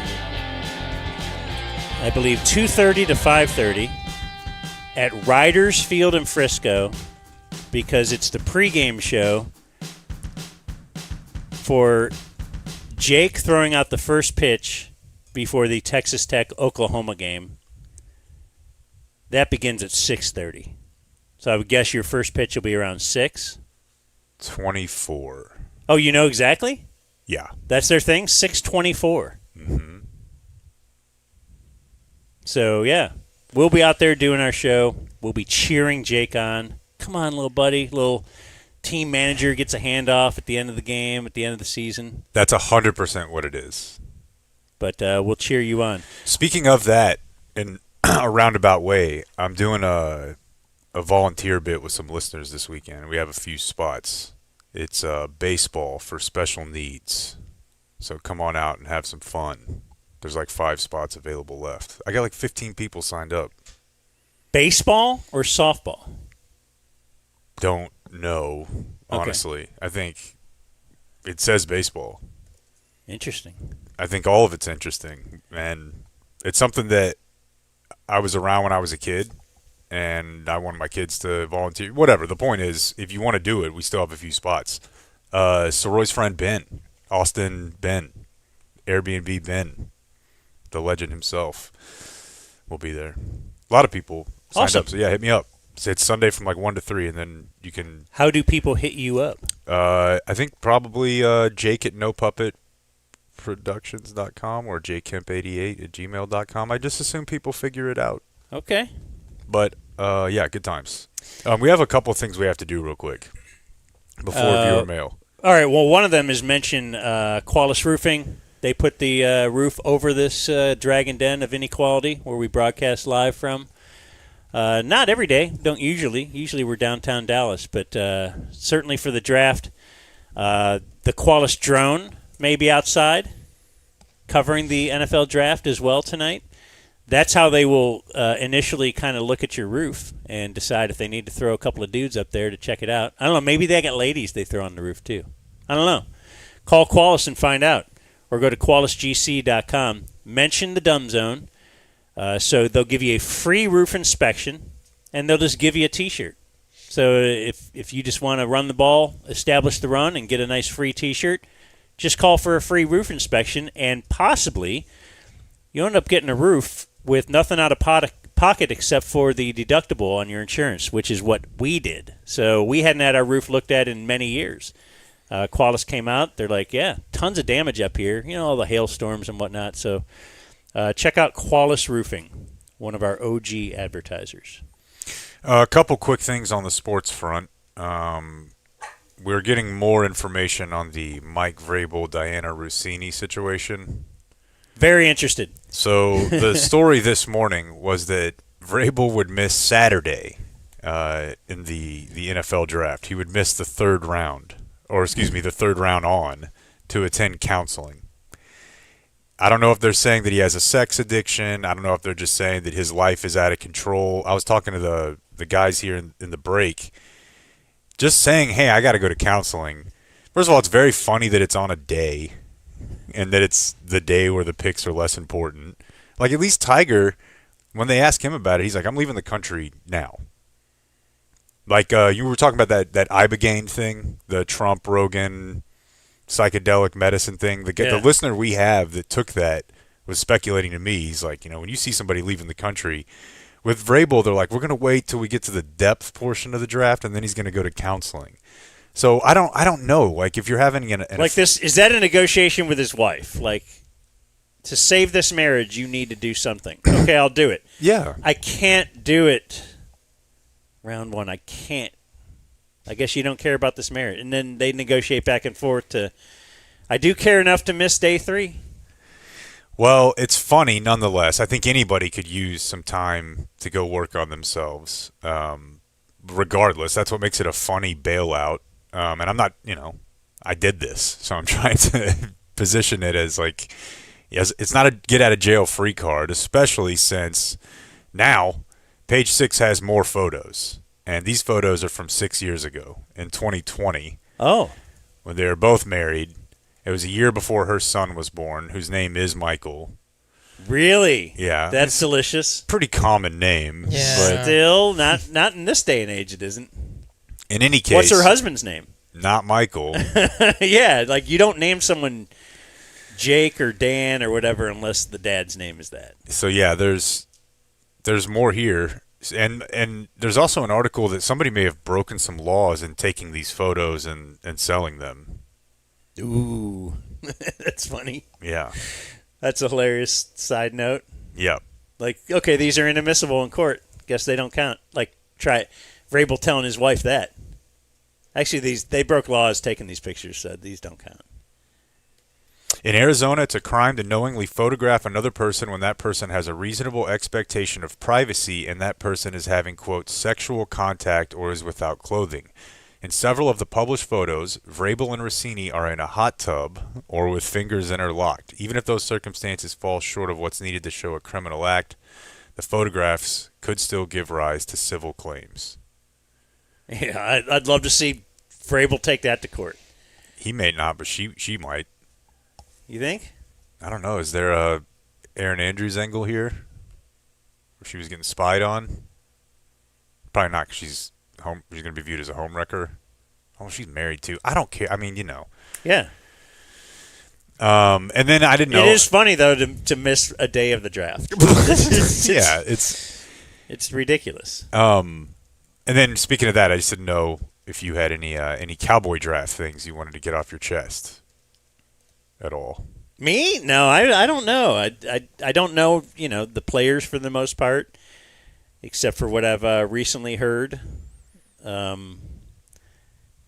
think they should go defense. You never know. I want chaos. I want fun. I want a fun draft. I want trades. I want, Well, I guess we can talk about the Pickens thing tomorrow, but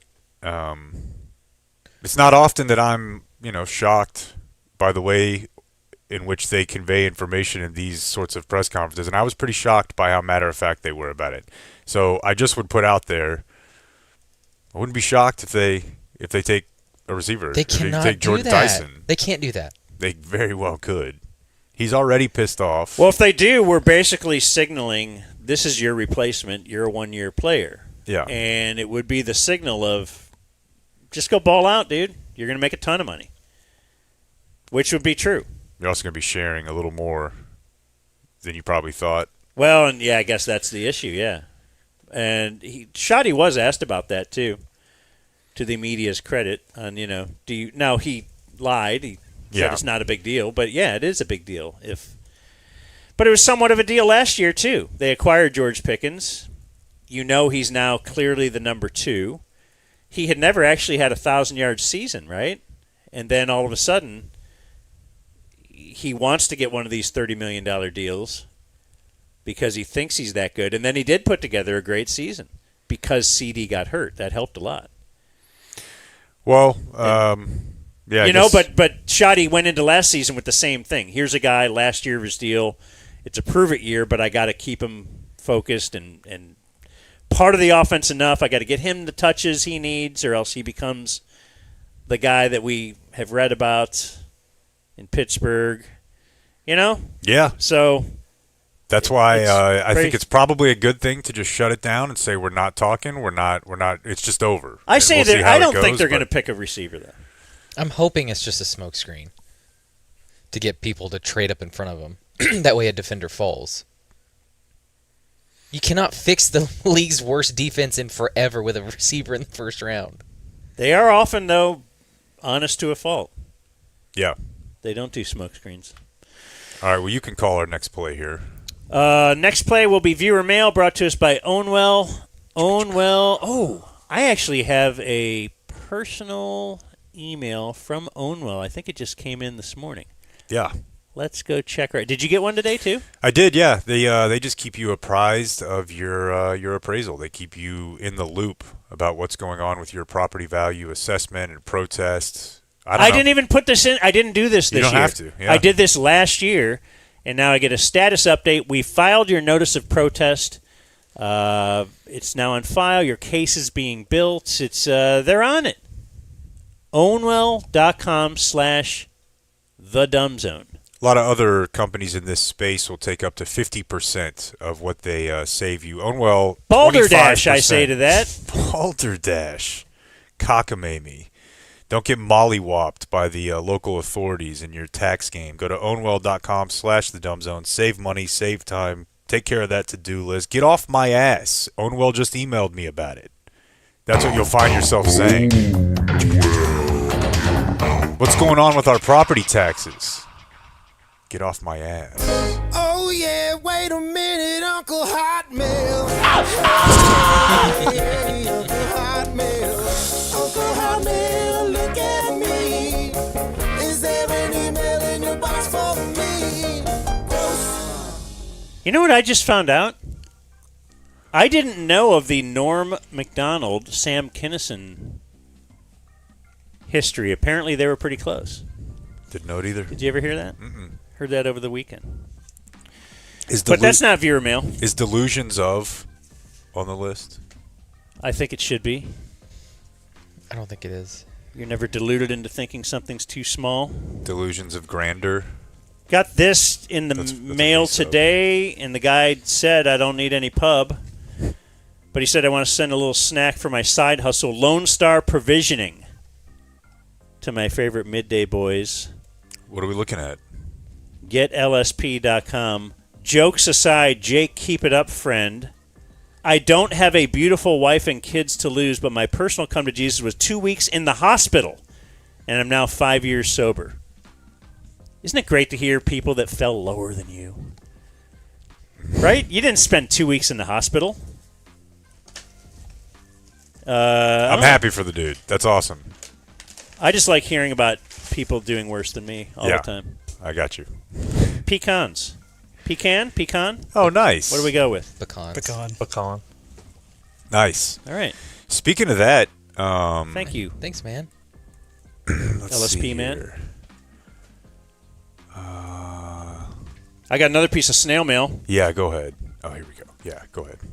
And it is from the hottest name we have listening, Alexa. She might be the hottest woman in the history of the world. Just her name is Alexa Silver, so it's a porn name. Yep. She is good looking. She owns her own business, and you're like, oh, well, that's pretty attractive too. What kind of business do you own? She owns a marijuana dispensary. Like, it all just keeps getting better. Like, I know. Wait, what? Anyway, she says, You're a fan of positionless basketball? since Blake and Jake have been obsessed with the idea of cum rags recently. I don't think obsessed is the right word at all. And how are they an idea? I thought I'd send the girl version a cum sponge. I can't do the description justice, so here's the Dripstick website. I think there's I think I might have put it in there for you, Clayton. I don't know, but it's a Dripstick cleanup sponge from Alexa. And then, now, she didn't say that she mailed these to us, but here, we got some Dripsticks. So if you want to know how to clean up. I'll read from the website. Dripstick, a.k.a. the cum sponge, is the original after-sex sponge for absorbing excess cum. It's a super soft medical-grade sponge that quickly soaks up gooey leftovers to eliminate drippy discomfort, not for your butt. Then it says, no more penguin waddle to the bathroom. That's in the website? No more wet sheets. No more squishy undies. The penguin waddle. Let me give you one more, too, because this is very, very important. Alexa. This is a follow-up on something we've been covering. I think, boy, I hope the picture's in there, Clayton. This is regarding Cafe Luca. Yeah, I put one in there, too. Pick one. So we have a Cafe Luca. We talked about Cafe Luca being owned by Jason Garrett and said it has nothing to do with anything else. And then someone tells us, I think we read an email, right? Like, hey, dummies. It's named after Babe Laufenberg's kid who passed away a few years ago. Stop making fun of it. And his name was Luke. And then I did question that a little bit, like, well, why is it called Luca? It's Lucca, and but then I whatever. The force field was up, and I moved on.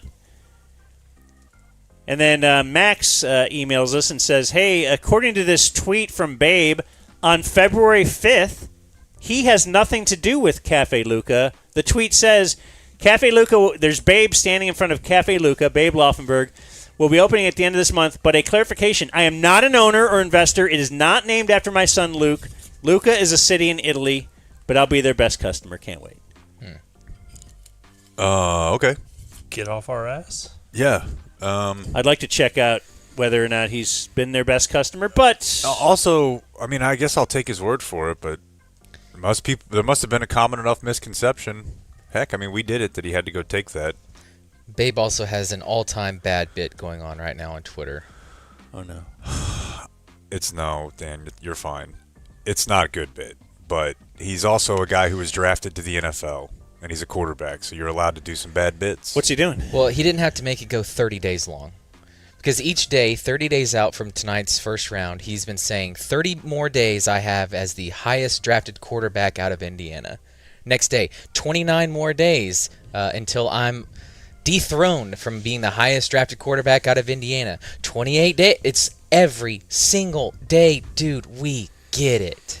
Yeah, there are a lot of people who have their About Me knob turned up higher than maybe we do, but what are you going to do? This I'm down to my last 24 hours. I'm not sure how to handle this, or you even gotta if let I it go. can. Do we go to Butler Cabin in Augusta, or I put the Crimson Jacket on Mendoza for the last 43 years? Look at this that. has been uncharted waters. I'm at a loss. Even AI can't find the answer. Look at him. Joke. Killing it. All right, so you mentioning the alcoholic thing made me think of this email. This is from Mark. This is in reference to an April 7th episode. This guy got sober in July of 2021. He said his daily routine was to drive to the liquor store at 10, sit outside until after the first person had gone in. Because he thought to himself, only a true alcoholic would be the first person in the store every day. Buy a bottle of vodka, 20-ounce Gatorade, neither of which I can drink to this day, he says. And that's an important note here, because this email is about triggers, which might be why Hillary lost, but is also a real thing. It's not even just therapy speak. He said the Russian dude behind the counter would give me a little phone cup. I'd sit in my car, the parking space in the back. I'd pound it, fall asleep, just whatever. Pound vodka and Gatorade? Yeah, and just kind of like sort of black out, go home when his wife's gone, like whatever, just floating around. He said I'd usually be wrapping up the bottle around the time that you guys would be starting the show. He'd like, drink a whole bottle every day? Yeah. Wow, yeah, that's probably a lot. Yeah, and he's like, right around the time I'd be nodding off, I would hear this. Who got Mr. Hat?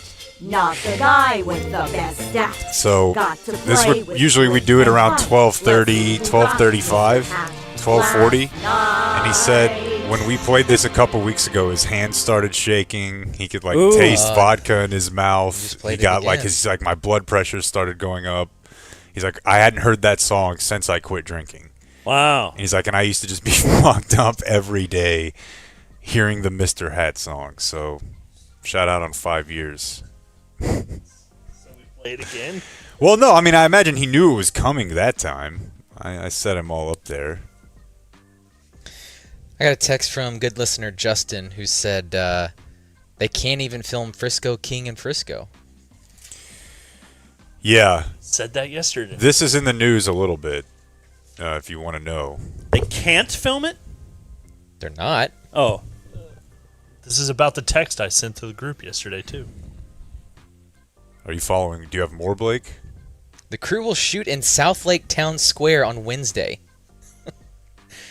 And they're changing, apparently Keller Stadium has City of Keller on the scoreboard. They're changing it City of Frisco. So high school football is going to be involved somehow. Yeah, no, of course it is. And I wonder why they aren't filming up. Just use something up there. They have I'm sure 100 different stadiums. I'm sure at some they will. They probably just had a history with it. But I swear to God, dude, I still feel as if I'm being punked. Have you read about the plot? No. Is this the Stallone one? No, Stallone is the... Yes, it is. Oklahoma one. What if Anthony Davis But it is behind Stallone. It's a spin-off of It's that a spin-off, but it's a comedy. Where yes, it is. The premise is a fish-out-of-water comedy where Samuel L. Jackson's character gives up his New Orleans roots to start fresh in a modern-day Mayberry.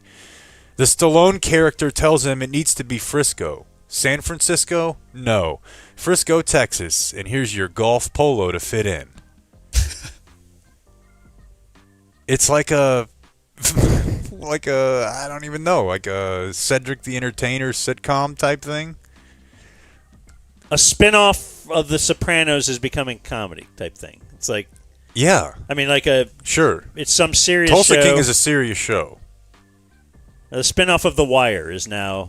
Yes, Omar is... Working as a clown? Wacky hijinks, him and his boyfriend just going through this and that. Weird. So weird. We might have to watch it. I think that there's no doubt we have to watch it. Here's a good one from Adam.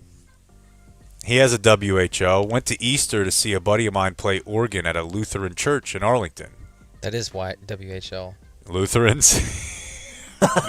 Watching your buddy play the organ on Easter? I don't know. Big organ day. Hey, good job, man. Sounded good.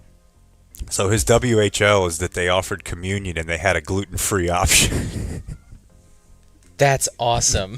I got look, we're doing all this. Can't we just all agree that you'll be fine? I got a food-based WHL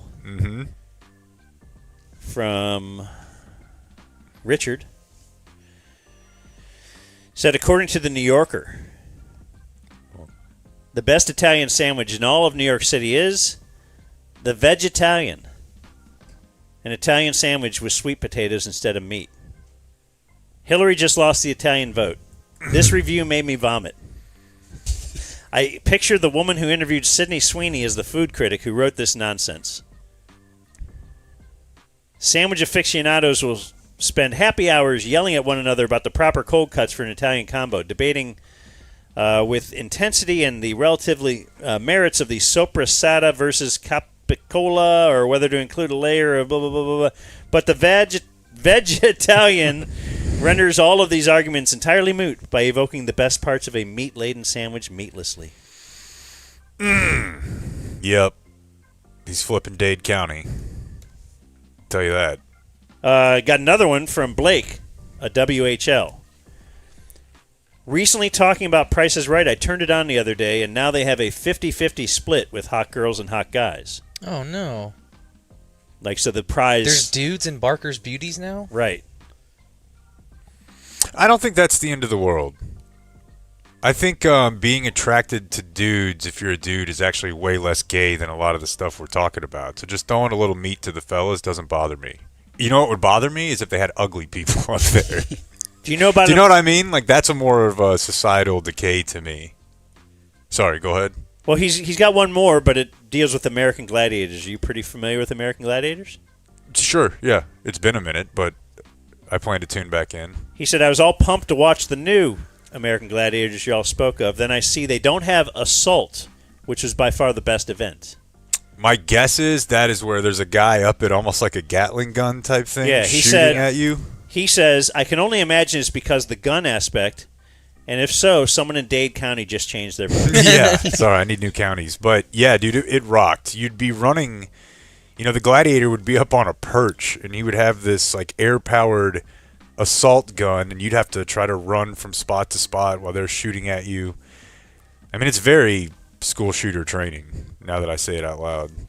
Aggie Kyle, my old shake joint board.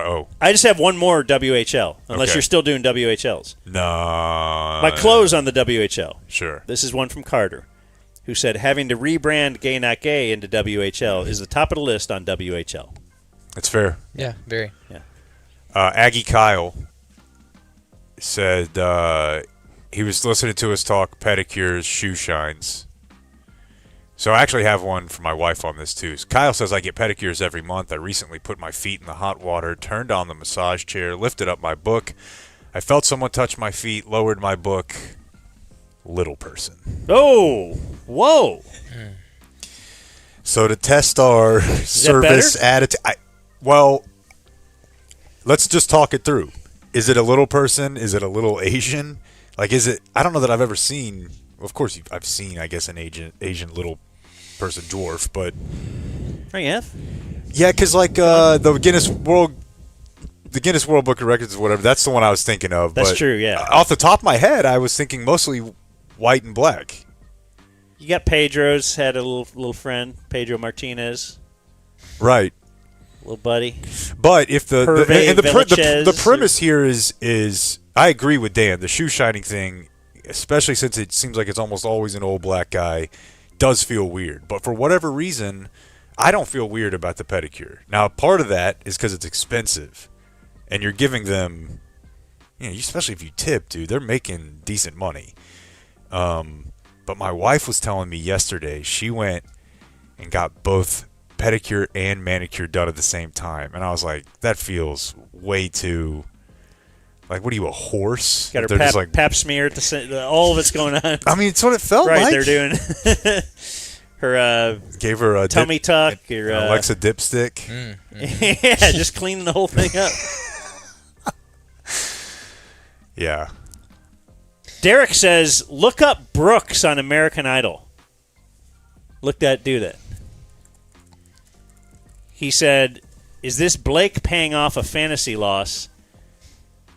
He says there's a guy named Brooks. Just do images. Go Google images. Brooks, American Idol. Apparently this guy looks a lot like Blake. Oh, come on. You think? Because of the mustache? I think he does. He looks like a little boy, and Blake still has... That looks like you, doesn't it, Blake? Even Blake knows. A little bit. Yeah. Yeah, they all look like if they needed somebody to fill in on gemstones. It's not out of the question. I got an email from Tyler. This is a picture. Oh, as you can see Blake from American Idol there. That's absolutely Blake. Clay, this one's from Tyler. This is the drone one. This is a quick email. Saw this out and about. Hopefully they can deploy it while driving. Never punt. It's DPD's drone. You know, you see the vehicle that says like K9 unit. Now they've got the Suburban that just says drone unit on the back. Apparently there's a universal symbol for drone. And I don't know. I mean, I don't know if you learn the drone after. Like, is it like the motorcycle? Where you get into copping and then afterward you learn droning? Or are they drafting like this guy's a drone? Yeah. Like, is TC going to be Vic Mackey because of this? Right. The future tough guys are going to look more like TC. Because they'll be able to buzz you. Yeah, because we're doing everything through the drone. I got one from Brian, DF Day 13. While I agree with Dan's statement about Linda Cardinelli being delicious, it would be nice if he actually pronounced her last name correctly. It's pronounced Cardellini. Yeah, dude. Say it right. We're not going to be talking a lot, me and Linda. Here's from Harrison. I'm not going to read his whole email, but he's a younger cat, I gather. And he's asking the question, his girlfriend that he's been with for like 6 months recently told him that she had a book club night. And he's asking the question, like, when does it switch from I want to see you all the time, you spend every one of your... Because he's at the point where he's like, we've been spending every free night together. And then she's got this. He's like, she got sick a few weeks ago, and I was kind of happy. But, like, when you first realize, you're like, I'd rather you not be here. Yeah, because once you're married, you don't. There's just no free night. It's assumed that it's around the time you start to live together. Yeah. But if you're not living together yet, but you still are assuming that every night, unless you have something like, can you just? You're going out with the boys? Like, when does it become I have to alert her that I'm going out with the boys instead of, like, we have to alert the boys that I might, Actually, tonight I'm going to go out with her. Like, man, this is the anomaly. I just don't. That minefield, navigating that. We're all very lucky. Lance Forehead has a good one, just as a schoolyard myth fear. Were you guys way more concerned that you were going to have to deal with fire? Just in general, your house catching on fire, like stop, drop, and roll, being able to deal with smoke. Yes, I read that email and I felt the same way. You are really pounded with that information. I'm kind of surprised I didn't get abducted and that our house didn't burn down for all the prep you did on that, right? Right. Like, I thought everybody gets kidnapped by the time you're 12. And our house is still standing. But only if you don't die from all the gum that's been inside your stomach for right, but all the 9.5 years. What about all that waste of time? Like, weren't you upset the school never got hit by a tornado? Or were you guys doing gun drills by then? Mine was just tornado drills where we'd all go in the hallway and sit on our knees and then put our hands over our heads as if this will help us survive. I don't know. Maybe it will. Yeah, we eventually got to the shooter drills or the bomb threat drills for sure. Was shooter drill a big part of your upbringing, Blake? No. It was a little school. Yeah. Private school wasn't worried about that? Even with No, you there? We didn't. Again, I was not tagged as a school shooter. I think you're off base. This might be a gummy thought. When did we hit the age where like the tornado drill just didn't matter anymore? Because like we're all in high school and we're Right, too it big was to fit under more the desk. Junior high, grade school for sure. Right. So they Maybe scare we you weren't the most. concerned about the high school students as much. Like we got Just to the idea save they the could get out on kids. the. I That don't is know. really weird. Really strange. All right. Well, that's what I got. I've got two more. One is a very run the ball guy thing from Ryan. Another one is from me because something Brandon said has been. I've been thinking about a lot about recently because you guys give me a hard time because my wife will sometimes drive me to Dan's house, drop me off, and then go visit her family that lives on this side of town. And I don't mind the drive in the car with her because that's now an hour and a half of my day of time spent together that I was not going to use anyway. Oh, yeah. So I view that as like writing off my marriage almost. No, there's it something was something to I this. was going to do anyway. Now I get to count it towards time spent with you that I don't have to do later. Him taking Jen and Colton to the kicking field, he was going to go kick anyway. I almost But said now it. he can kill time with them. You gotta just any time that a couple of these birds can die with just one stone. Yeah. Let's put a little. Let's bundle. But you get to write it off, basically. It's good. Yeah. Now, if you're showing up to then do a 4-hour morning show with her, like Gene and Julie or whoever those people that we would always joke around about, but if it's just the ride. Yeah. This from Ryan. A while ago, I lined up in the Wishbone on 1st and 10 and bought rabbit ears for all of my TVs in my house. God. He's trying to fight the kid attention span. He says, I have a 3-year-old. When he gets home from daycare, we'll watch Arthur on PBS Kids, and then we'll watch Tom and Jerry on MeTV Tunes. All hold up great, even the super racist episodes. If the kid doesn't know any better, then he just thinks, yeah, this is how we watch TV. There's commercials in the middle. It's on every day at this time. It's true. I love it. And then that kid will really appreciate it once he gets cable. I approve. 5 years from now. The biggest problem, and I wouldn't trade anything, but you have to have like a tight circle of influence on your kids if you're going to try to implement something like that. Right. Then they go to their friend's house or their cousin's house. Grandparents. Right. I got 5 sets of them. They're all very helpful, but they all have much more laissez-faire attitudes than the parents do. Yeah, I guess me as a parent, I had more problem with actually caring that so-and-so had more than my kid. You know, like my mom, I don't think cared. I was like, yeah, well, we don't have cable.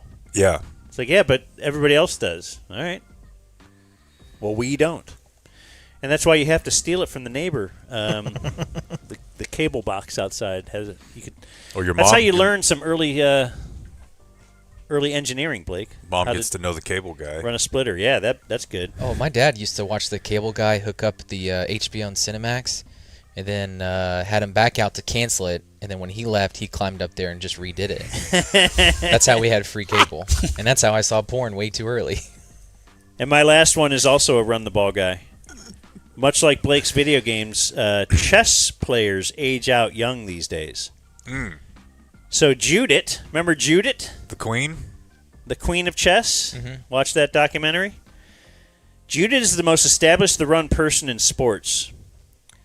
She's now a commentator. She hates the new computer moves that have been discovered with AI and will admonish the kids these days for not knowing the Soviet school fundamentals. That's great. Just wanted you to know that establishing the run knows no borders. Always punt from Concussion Scott. This is a extremely half-baked gummy thought, but I was looking at Jason Robertson's Wikipedia page last night. As you'll do. Because he's from California. And they moved to Michigan when he was 10. His brother's NHL player as well. So, but his mom's Filipino and his dad is a white. His dad was a big hockey fan. Because that's the sort of thing that if your wife walks by, she's going to be like, "Oh, that's interesting. What's that guy's deal?" Right? And this is probably racist, but it's also possibly respectful. My sample size is Jason Robertson and Tiger.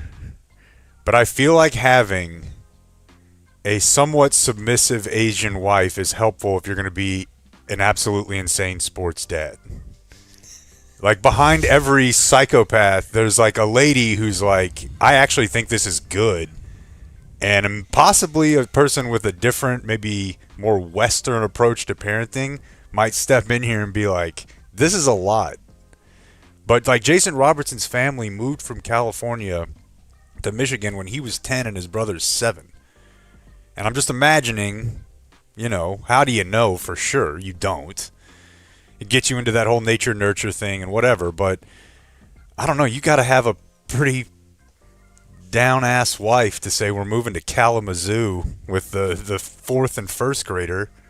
I think he can play hockey. His brother, by the way, is like 5'8", 5'9". Robertson's bigger, but it ain't like they were. There's something there. Like he wasn't. The dad wasn't a pro athlete or so. Yeah. The Ball brothers' mom is foreign. She's also an athlete, but yes. I guess I was specifically thinking in your head, you think of like Asian women as being like St. Brown service. What's their name? Yeah, Equiminius. Yeah, that mom seems a bit. Well, she was pretty hardcore homeschool, right? I just wonder, and you see all these like hardcore baseball families and travel families and all that. It's just at some point I think the mom provides like this sensible. I think you might be working this kid a little bit too hard. But then again, I don't know that you want like, Venus and Serena's mom I think was kind of at odds with the dad. Their dad was crazy, just like all these other ones. But anyways, go Stars. Yeah, I wonder about double Judith. Overtime. Can't remember Judith's mom. Well, I just remember was really into it. That just made me, the dad was crazy and moving them all around. I imagine the mom was just kind of along for it. American women are preventing our athletes from becoming great, is what I'm saying. I know. What's the deal with that? What are we doing? We doing movie review, or do you want to do news? Let's just do the movie review. Let's blow it out. Let's do Why a movie not? review. Let's say that it's brought to us by Warby Parker.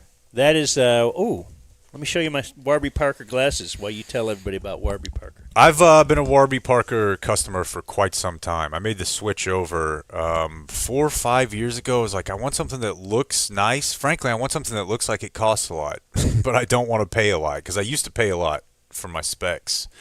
Warby Parker changed the game. Go to warbyparker.com and use the promo code DUMBZONE, and you will get 20% off prescription pairs when you go to warbyparker.com/dumbzone. You can also do sunglasses. I got some sunglasses, and you can also morph yourself into Jason Kidd. You can get clear frames. Mm-hmm. Look like Steven. Oh, don't do that to me. Say I look better than Steven. That's what I'd rather look like. Well, I think you look like you're about to crush. With warbyparker.com/dumbzone. What do you get? Off.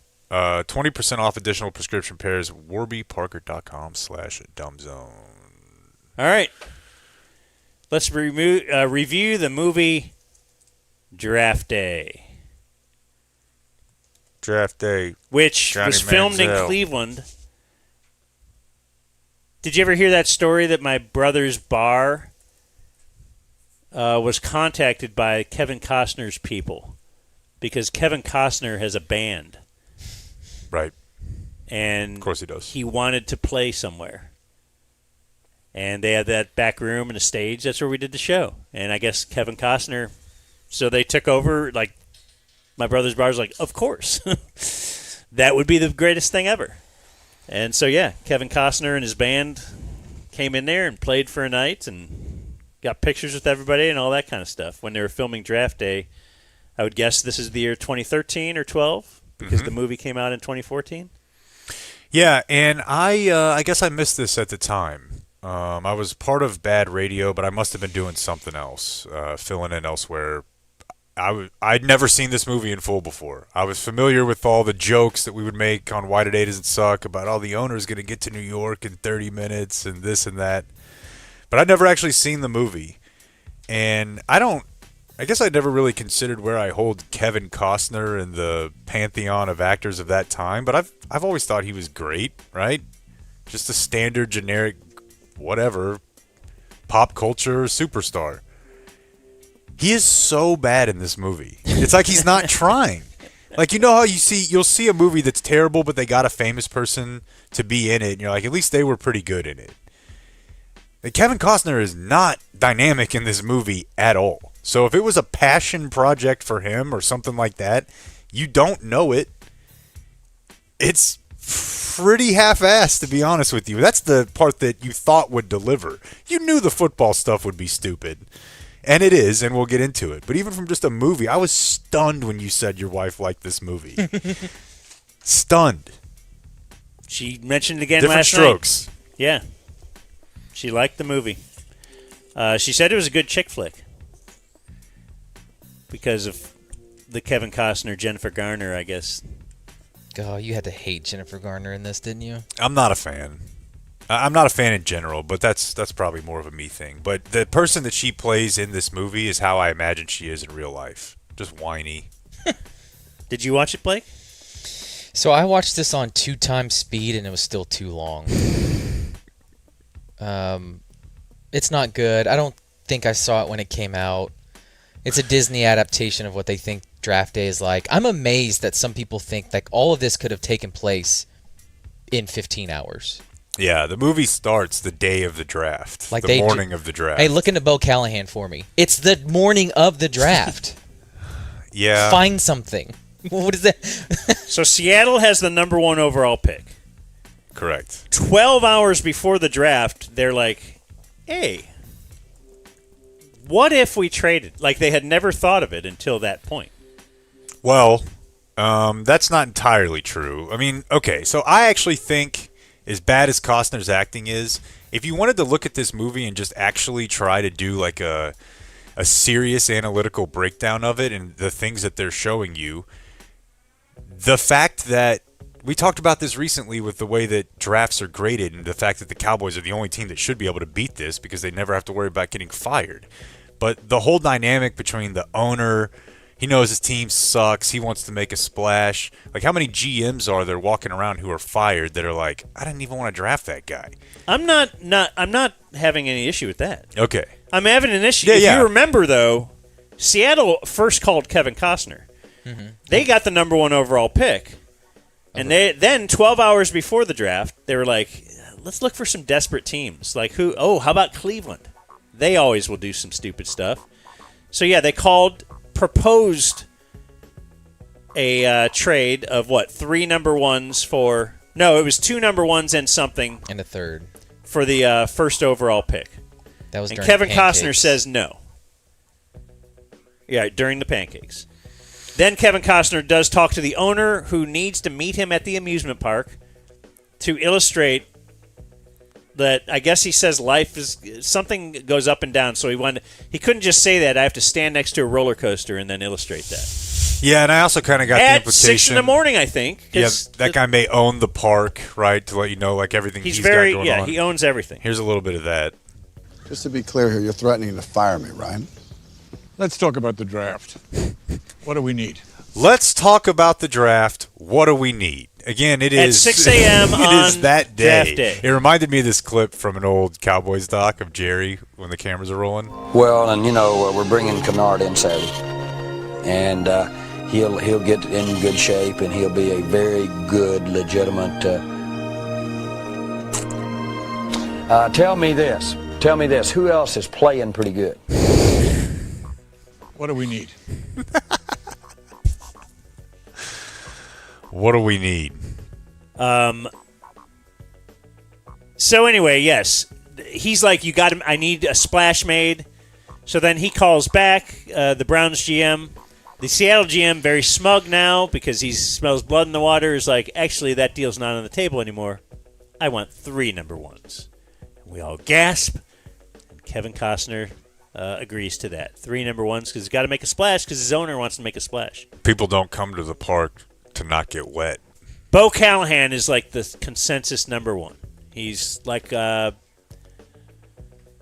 Luck or something. You had heard about him for years. Like, there's no doubt. Bo Callahan is the guy. Everybody already knows. But the Browns at this point had not researched Bo Callahan at all. No, they had not. So that's where Kevin Costner comes in. He says, "Get me all you have on Bo Callahan." To which Jennifer Garner later would walk in with 3 manila folders full of papers and say, "These are the scouting reports on Bo Callahan." Yeah, this is the day of the draft, Blake. Until about 10 minutes ago, I don't think any of us thought this was possible, and I seriously doubt that we have looked at him the way we might have. That's my fault. All right, guys, that's on me. Now that's changed. So if we go ahead with this, if we pick him and find out tomorrow that he has got knee problems. You already made the trade. Right. Like, what are we talking about? Right, they made the trade. I didn't like, holy shit, we should figure out if this is a good idea or not. So even this in the feels a little risky. Even in the time between when he was with the owner and calling Seattle, could have just said, you know what, let's do a half hour on him. Let's just do a quick I was laughing so hard, too. A quick rotowire.com search just to see if I should make this trade. When they do get to him, I'm always interested in where they think they need to take liberties and where they don't. Like, for example, if you're going to make a fake quarterback, don't make him go to Wisconsin. He could go anywhere. Don't send him to a school where we're all like, that probably wouldn't happen. Then the last highest drafted Wisconsin quarterback will be tweeting about it every day. But then also, I thought it was funny. You know, they have him in the meeting room watching film, and you'll see the all-22, and then the film will cut to like a tight TV shot of Bo Callahan. It's like, well, I knew we were watching football. Why did you have to add that fake part? I started a list called Disney Thinks This Happens. And I don't know if Disney made it. It just feels like they did. The prospects calling the GMs, hey, you going to take me tonight? Yeah. That doesn't happen. I was confused. So there's a guy, good kid. He's a first-round pick. He's a projected first-round pick. Wait, how do you know he's a good kid? He's taking care of his nephews. So he's taking care of his 2 nephews, and he is calling the GM like, hey, you going to take me? You going to take me? Like, I really need to go, top 7. I don't want that bullshit weak-ass pick 15 money. I'm like, what are we doing? Right. Like, we're talking – this is not a guy who's either going to – Like, he's yelling at the GM. Not only is he yelling at the GM, they're setting you up for the idea that this guy's life is over if he goes at 18 overall in the first round of the – I won't be able to take care of these kids. Right. I need top 7 money. Maybe something that people that work for Disney think happens is that an NFL player would have a phone holder that's just brass knuckles. Yeah, he's Did you real notice tough, that? Yeah, real tough guy. Hey, look, this guy's from the streets. I bet he holds his phone like a weapon. This quarterback started working out. He can throw the ball 15 yards further now. 15 yards. Right. So yes, what did he go to space? How did you? The problem is yes, his current the current quarterback that they have. Yeah. Is a favorite of the coach. Now. And yes, and he said he had been rehabbing, and yes, he's faster than ever. He can now throw it 15 yards more than he could. Like, everything's so much better. He's ready to go. And when that quarterback hears about the trade, he comes in and trashes the GM's office. Mm-hmm. Like, this is like Aaron Rodgers seeing Jordan Love drafted or whatever when Aaron Rodgers got drafted, right? For the current quarterback, first of all, to be at the facility. Right. In April. And then to rip apart the quarterback's office, the GM's office. Of course, he ripped apart the GM's office, I think. That was after Dennis Leary, the coach of the team, walked into the GM's office with a burning piece of paper in his hand and just laid it on his desk.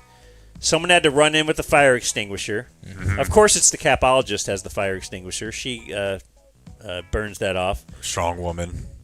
And, yes. Did you guys have a whoa moment? Because I had one, and I've seen this movie before. Is it the kid?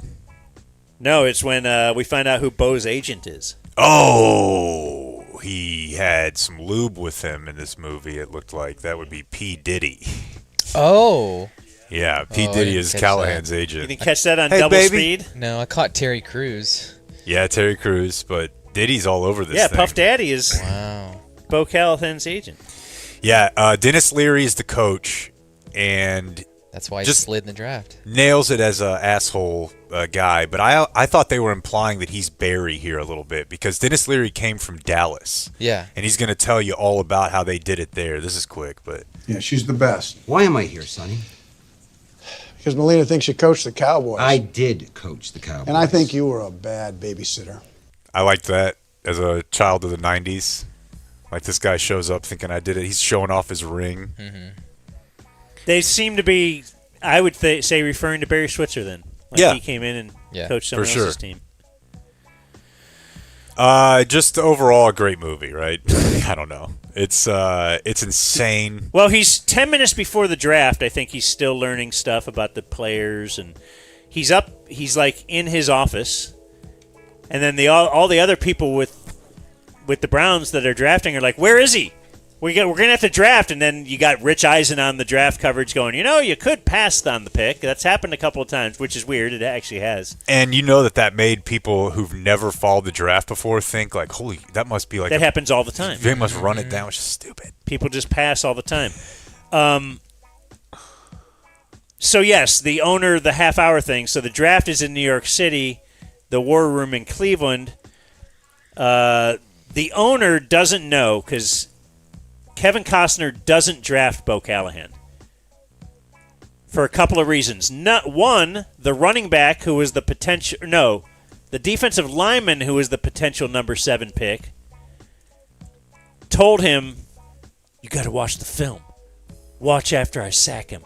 Watch after I sack him." Mm-hmm. So they show one play after one of the like Kevin Costner walks in the war room, put up Bo Callahan highlights from that game against Ohio State or whatever. We already watched it. So they put up the highlight. He gets sacked. The next play, it looked like Jake before he took pitching lesson. Like he drops back and he throws the ball basically in the ground because there was modest pressure. He shook. So anyway, they don't draft. Oh, and they found out Bo Callahan doesn't have friends on the team. Like he had a birthday party, but none of the teammates went there. And he lied about it. And then he lied about it. That's the worst of all. But he's still like the best talent since Peyton Manning. That's the way they're presenting this guy. And I say, you're looking past everything at that point. You're never looking at. You're not looking for, especially after you traded 3 number 1s and all that. You're not then going to start looking for a reason to not take Bo. You're going to take Bo because everybody would take Bo. So at the time, he doesn't pick Callahan. Now the owner's pissed. The owner gets to Cleveland before the number 5 pick. Even this year, I think we're now 8 minutes between picks. It used to be 10 minutes between picks. It'd be 15. But the owner... Yes, somehow left the hall and got to Cleveland. As this is happening, my wife is like, I'm on the edge of my... Like she said out loud, I'm on the edge of my seat. Like she's really excited. And I'm just realizing that this movie is not made for me or us. But I think at the end, yes. Then at the end, Kevin Costner somehow ends up working out a deal where Bo Callahan falls all the way to... What is it? The 7. The Browns pick that they had traded. One of the Browns picks they had traded, but this year's pick swap. And now Kevin Costner is like, hey, I've been on the message boards and the blogs. He calls the Seattle GM. He goes, I know all the fans are pissed. And then now he not only wants his 3 number 1s back, but Jennifer Garner, who just loves football, could easily name the punt returner for the Seattle team as well, and she wants him as well, and they end up getting the punt returner. Well, they get the 3 number 1s back. But he had traded back into round 1. He had traded to number 6 to Jacksonville, and he had sent 3 2s. So at the time, before trading with Seattle, he had sent his 3 1s and his 3 2s for picks 1 and 6. Right. And told them, I won't take Callahan, but I want my 3 1s back. He was wheeling and dealing.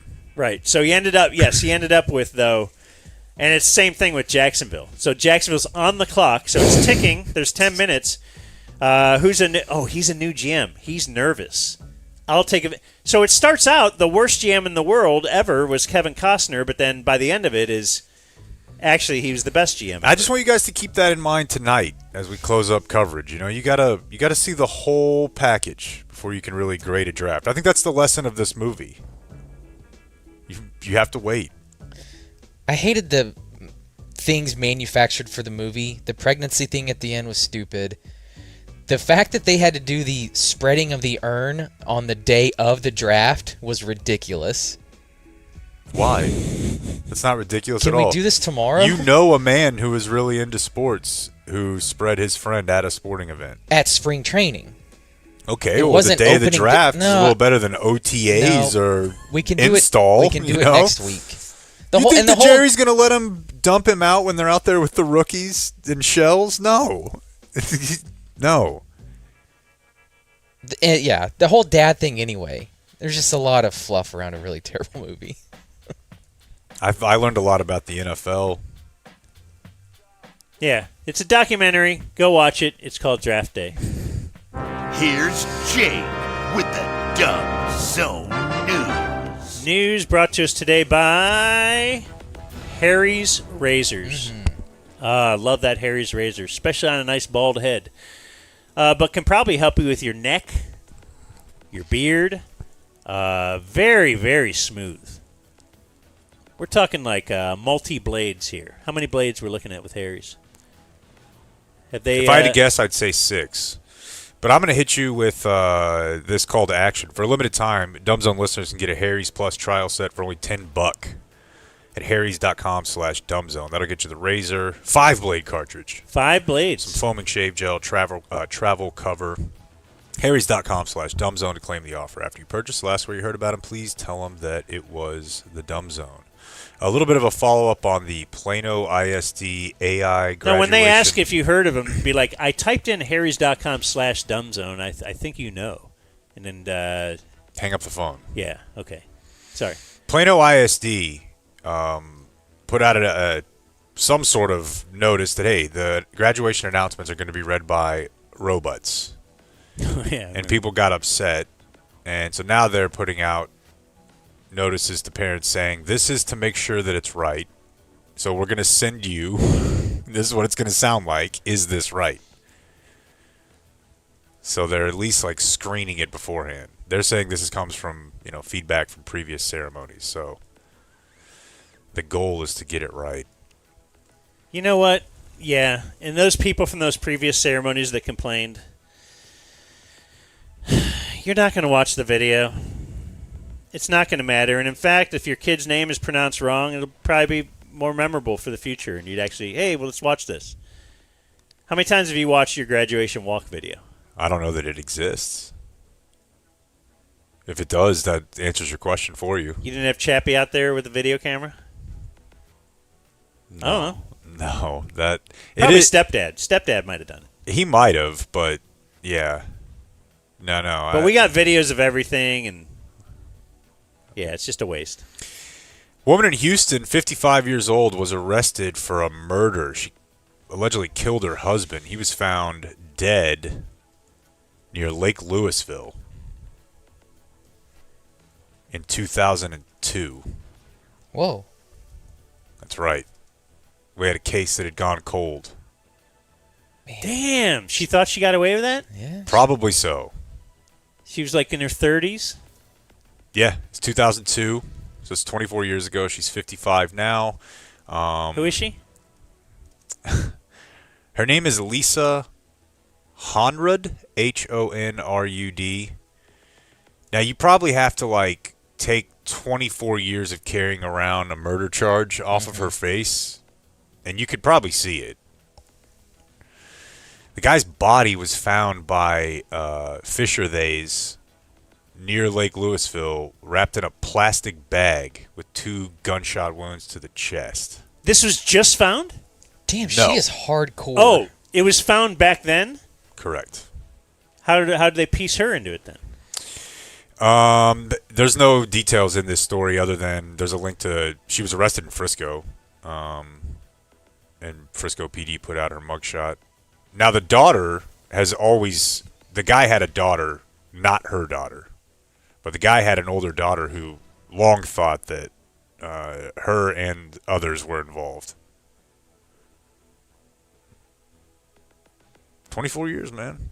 Here's a 24-year-old photo. Then what do you got? Yeah. Okay. Good stuff. We're on board. We're on board. You'd have to say it was a success then. What do you mean? If she got away with it this far? For 24 years? Yeah. You did good. Like, because, yeah, she didn't spend her age 30 to 50 years behind bars. Those are good living years. That's right. No, she found the value in the draft. Yeah, She she's hit going the to jail now. Sweet spot on the chart. Like, all right, I guess so. Yeah. These are stories that sort of give me a little bit of tired head, but it seems like something we maybe should be concerned about. But Kalshi, the betting market, has suspended, among others, a Texas politician from their website because he was trading on his own candidacy.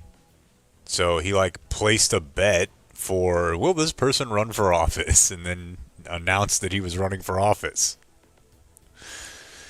Why not?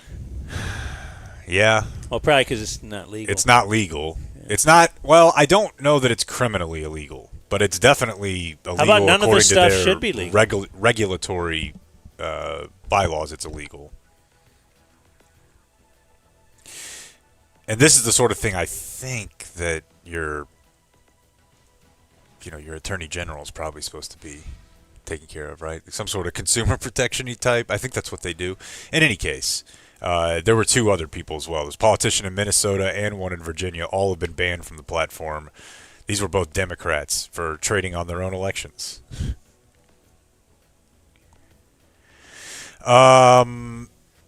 We've talked before about... Boy, this is a good reminder. We've talked before about trying to book Mavs Man to just come hang out with us. maybe next year's draft. And we currently have... Summer event. Why not?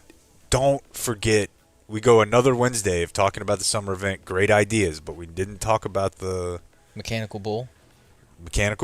And... The inflatable gorilla?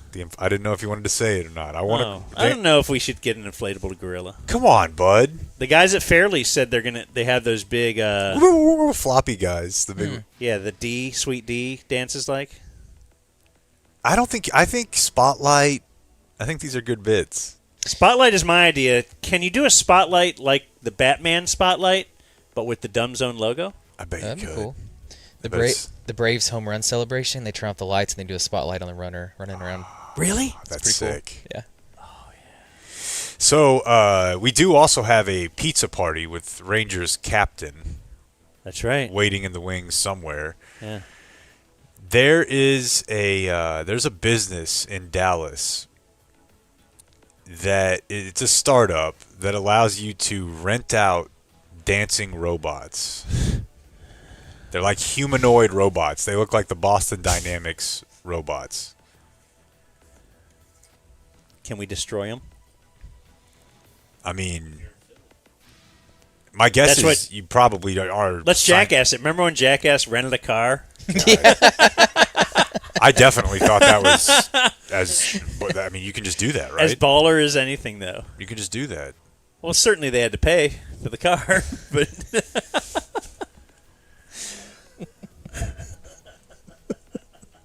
Yeah, like I said, I probably returned a few cars in banged up shape because of that. Dude, that's one of those things I stopped. I stopped taking pictures of every scratch on the car when I did it like 100 times, and they've kind of never said anything. Yeah. But my wife will still, any trip, Mm-hmm. it's going to take an extra 10 or 15 minutes to get out of that place because she is documenting everything, making sure in the office they know. And they're all like looking at her, and then they look at me, and I'm like, hey, you just got 15 minutes of this. The starting price to rent one of the Robot Studios humanoid robots is $1,000 for 2 hours. No. What do you mean, no? I feel like that's a pretty fair deal. No, it's not. Kick the shit out of it for treated like a hobo or something? You can give a hobo $50. He knows. Yeah.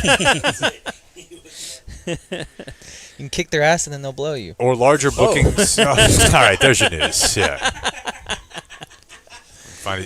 You're finding us better deals all the time. News. Like and subscribe. Happy birthday. That's a good news. All right, viewer mail birthdays. Did any come in during the show? We will find out. One of these days I'll start looking at that ahead of time. What I have now, though, is... Here we go.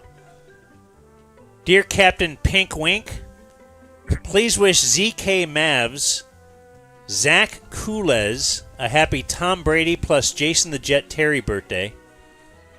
His leaders are Dustin Tatro, Nordic Swen, and anyone who caters McDonald's for a fantasy football draft.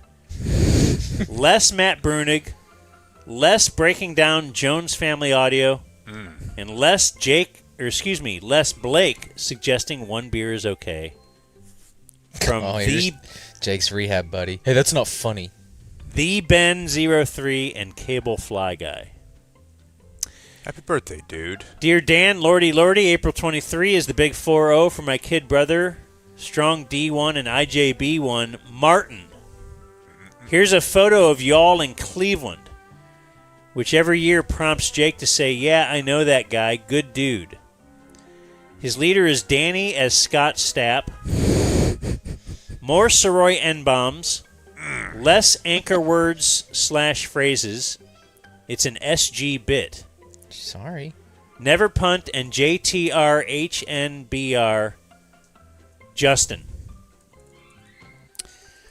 To the tribal chief of Hotmail, it is the Richard Petty birthday of good dude and sometimes listener Dustin Dietz. His leaders are the abolishment of condoms so he could become a grandpa in his 30s. Oh, my. Wow. The unwanted audio from Jake's laptop. And Eric Harris's post-shotgun recoil nasal fracture. That's so specific. That's from Jay. Should have got a left-handed. The great Jay. And this is one for tomorrow. This is Friday. All right. All right, now we are going to... Game Day Men's Health presents On This Day in History. Let's do a quick game day call. We like to have a game day of the week. Our game day location of the week, or maybe it's a game day location of the day this week. Who do we got for today? It says McKinney. We're going to McKinney? We're going to McKinney? Let's learn about McKinney. Let's call up Game Day Men's Health. Dial the phone here.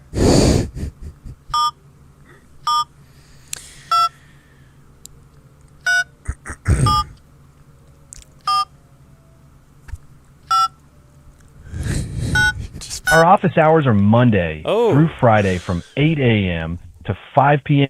Okay. Well, let's just highlight the McKinney office then. What can we talk about McKinney? The location is... Where the hell is this on my list? I thought Jake might help me a little bit. Well, that's okay, because it's on Coit, just south of 380, across from Rock Hill High School. What's Rock Hill High School, Blake? Blue Falcon, Blue Chargers, Blue something. Okay. What is the right testosterone level? They say from 300 up until 900 is normal, so you can get your testosterone level checked for free at any of the 12 Game Day Men's Health locations. Go to gameday.dumbzone.com, and they will hook you up, especially when you mention the Dumb Zone, because then they will give you 10% off your testosterone replacement for life. Game Day Men's Health. Big fan. Get you some peptides. Oh, yeah, the peptides. Be your best you. Let's go to Today in History. It's Thursday, April 23rd. On this day in 1910, former President Theodore Roosevelt delivered his famous Man in the Arena speech. Have you ever heard that referenced? Me? Yeah, a time or two. He said, "It's not the critic who counts, not the man who points out how the strong man stumbles, or where the doer of deeds could have done them better. The credit belongs to the man who is actually in the arena." Sounds like a loser's cry to me. On this day in 1964, Ken Johnson of the Houston baseball team, which was at that time called the Colt 45s, became the first major leaguer to throw a 9-inning no-hitter and lose. Wow. Pete Rose got on with a throwing error. It was 0-0 heading into the ninth. Then there was a bunt. He scores on another error, and the Reds actually win 1-0, but there were no hits. On this day in 1985 is when the Coca-Cola Company announced it would change its 99-year-old formula to introduce new Coke to combat falling market share against Pepsi. It did outperform the competitors in blind taste tests, but the new Coke triggered massive consumer backlash, and they returned the original Coke in July 1985. Many would say, was that the plan all along? And they have denied that. On this day in 1988, so it's 88, when a federal ban on smoking during airline flights of 2 hours or less went into effect. So if you have to, you were really hoping for that 2 hour and 15-minute flight. That'll give you the... People were absolutely booking around that, right? Oh, yeah. Like if you had a choice of... I'm positive my mom was. Let's be reasonable. At 2 hours, somebody's going to take over the plane if we try to ban that. On this day in 1993, the Mavs avoided the worst record in NBA history because they won. That means they won their 11th game of the season. God, I remember that. I remember you'd get your Sports Illustrated, and it would rank the worst franchises in all of pro sports every year. Mavs were always one of them. By the way, no 9/11s happened when you could smoke on planes. Think about it. I think there was a lot of hijackings on planes. But 9/11. Okay, all right, well, okay. And on this day in 2005, it was the first ever YouTube video was posted by YouTube co-founder entitled Tub Girl. Me at the Zoo. Oh. Entitled what? Tub Girl. All right, 23rd of April, Dumb Zone history. Not much. This is the day we played the Kirstie Alley during viewer mail. About how she found her dead parents. That's about it. All right. We have other birthdays today. Peyton Hendershot is 27. Chief? He was. I don't know where he is now. He is a not NFL player. Naga. Right. Chloe Kim is 26. It says next to her name, Kempspin. Well, I don't know that it's necessarily hers, but some DJ, by the way, that's a part of the Diana Rossini, Mike Vrabel thing we didn't get into, is I think 2 talk show hosts at WEEI in Boston might have got suspended or fired. For what? Some sort of comments on this story, and people are suggesting... Like now? This yeah, week? Yeah. That Kraft has been pretty involved here. Whereas, like, Christian Foria, I think, who works there, didn't get it suspended. And he's obviously used to be a Patriot. Like if Jerry Jones called the fan and said, I do not want these two working, they wouldn't, right? They would fire him. I would think so. Yeah.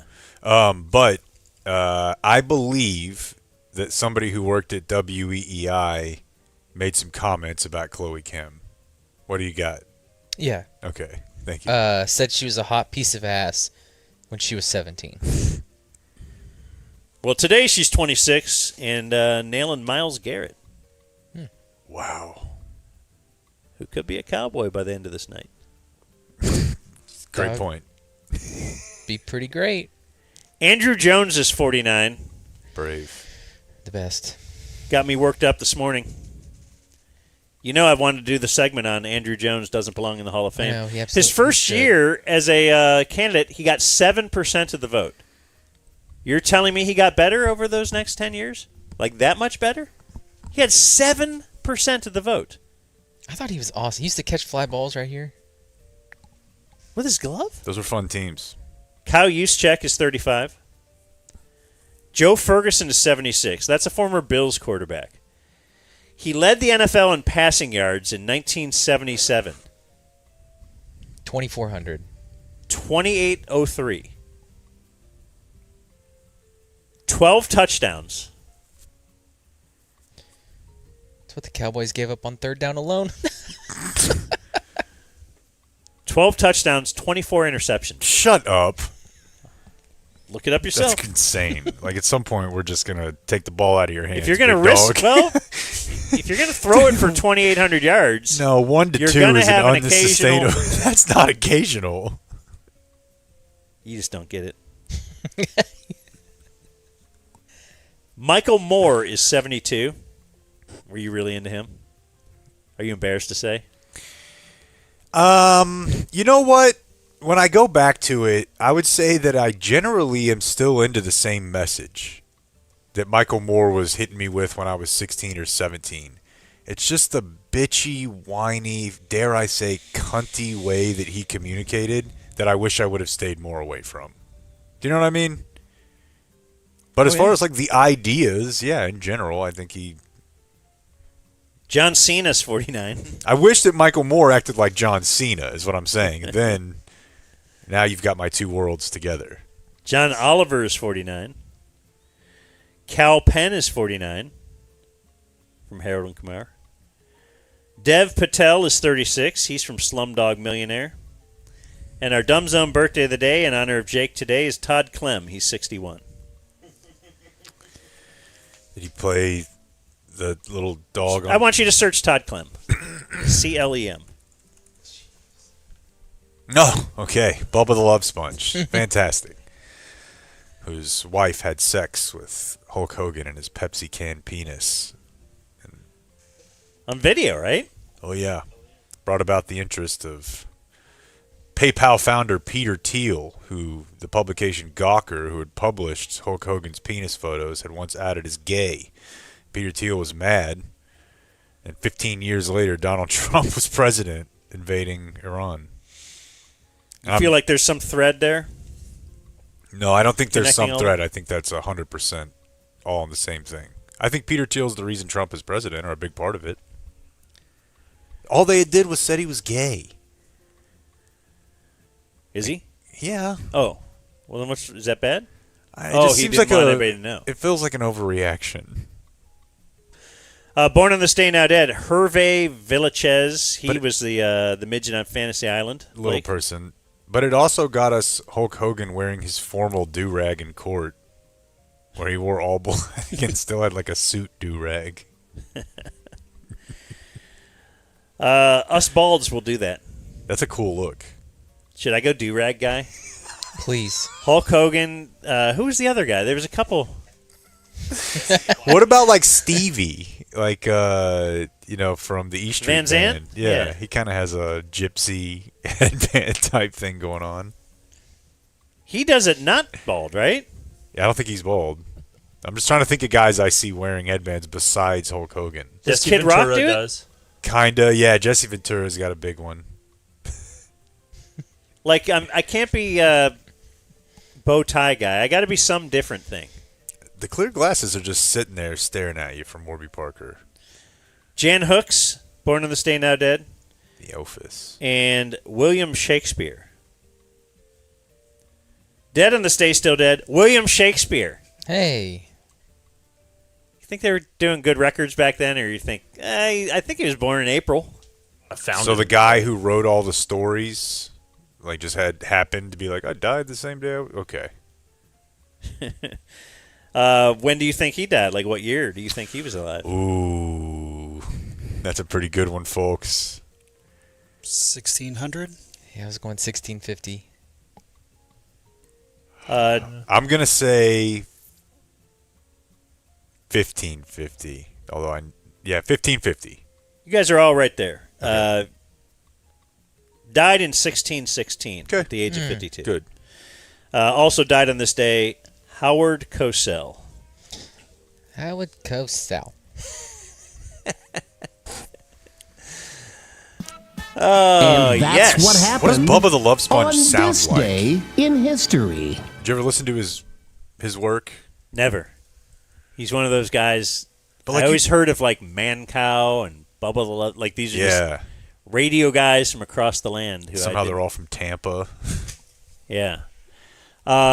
Closing remarks time. This segment of the Dumb Zone brought to you by Frankel and Frankel. Even if you die in a car accident, we could help your living family get the bag. Frankel and Frankel. You're out of order! You're out of order! The whole trial is out of order! Frankel and Get out of order! Personal injury attorneys. Definitely, if you get in a car accident, you know the deal, right?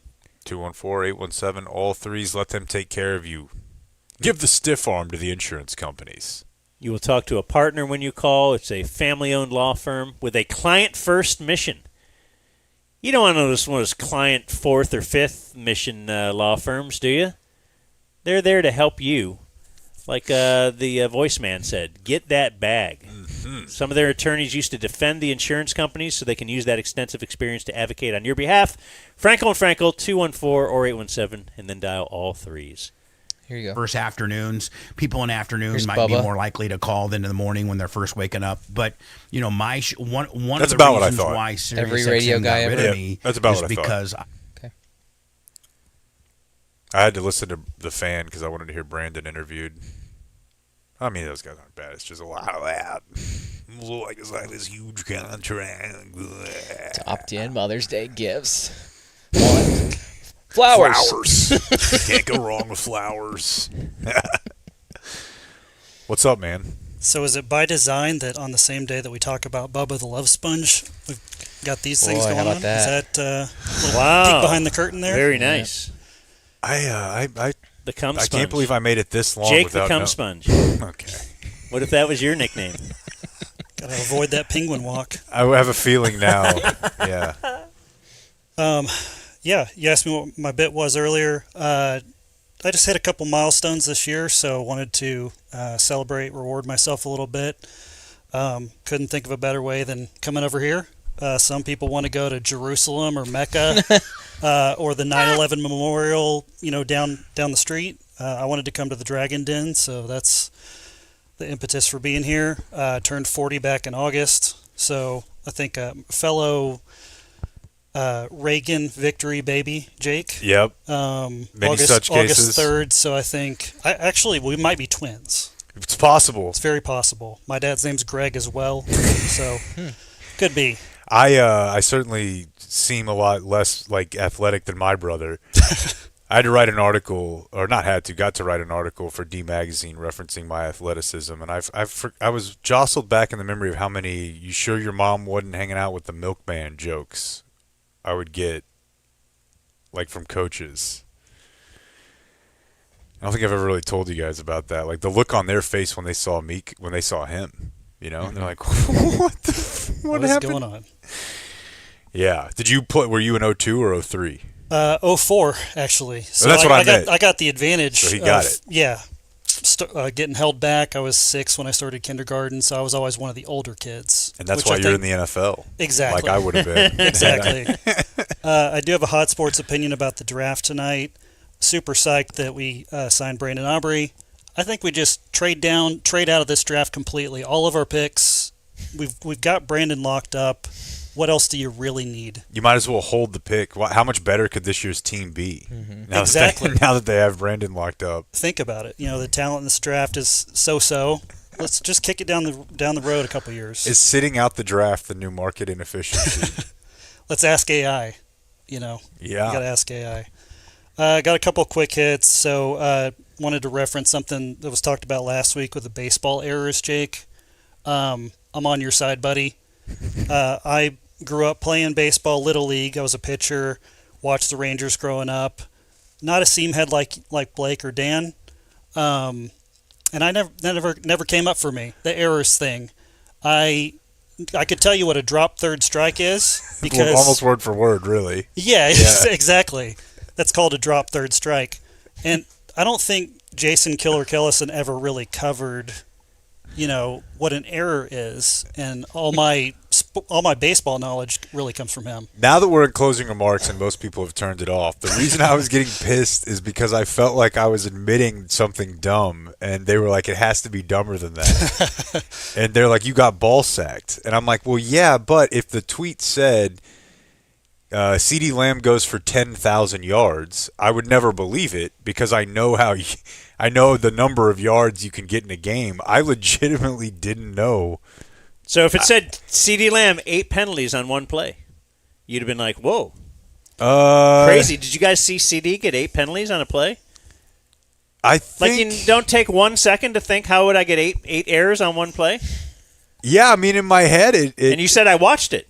Yeah, I started it. And you saw him with two errors. Yeah. Yeah, and then I did not watch the end of it, but yeah, it seemed, but it doesn't matter. It'd have to be some kind of slapstick type play, right? I mean, ultimately, but if you don't know, the great that thing is that you're still advance, arguing it now. It's I certainly wasn't going to bring it up. I'm just saying, I'm in your corner. You're not the only one that didn't know that. We might be the only two that didn't know that, but there's at least one other person. Thank you. The point is, I don't think you would have been ball sacked. I think you would have said that sounds crazy. There's 8 errors on one play. I just don't think you would have brought it to the table. That Jake just said we got to do like 2 or 3 segments on this, and me and Blake were like, all right. I caught the video one by one. We're gonna break down the garage. He just pushed you up against the wall and said, "We got to cover this." That's what that hole is down there. Okay, I was wondering. Well, there was somebody in viewer mail that talked about how they hate anchor words, so I've got a couple for you. A valiant. Oh. Effort. Okay. And then this is a dumb zone specific one. Might have already been covered. Musculoskeletal. I don't know, but I like it. And don't say urgent care. Don't be a dick.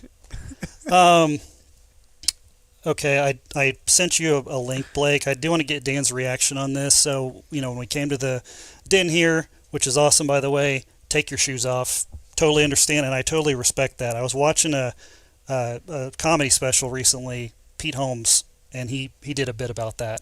So I wanted to. We can play some of it. Okay, maybe like the last half or last minute of it. Last minute. Okay, we're gonna go into. Is this a tight 40?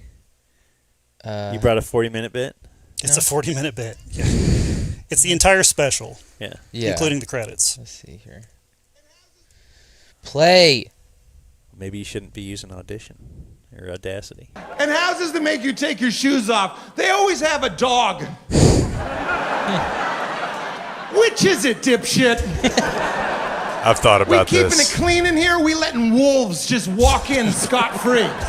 Yeah, it's true. And I fight this at home, too, because... The dog walks through everything, lays in it. He sees something and is like, I need to lay down now. I know, but rolling. at the end of the day, isn't it a George DeJean running or sprinting or, Snickers or banana thing? It's still better.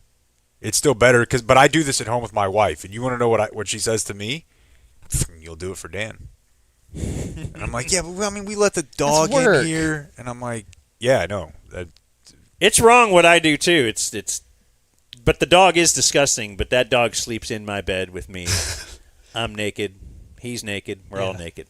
Judgment-free zone here. If you continue to listen to it, like I know we're not allowed to, but if you did, he'd talk about how the dog goes outside, doesn't wipe. We all watched him, do his business. Because we all watched your dog take a shaky leg, loose stool diarrhea dump on your front lawn.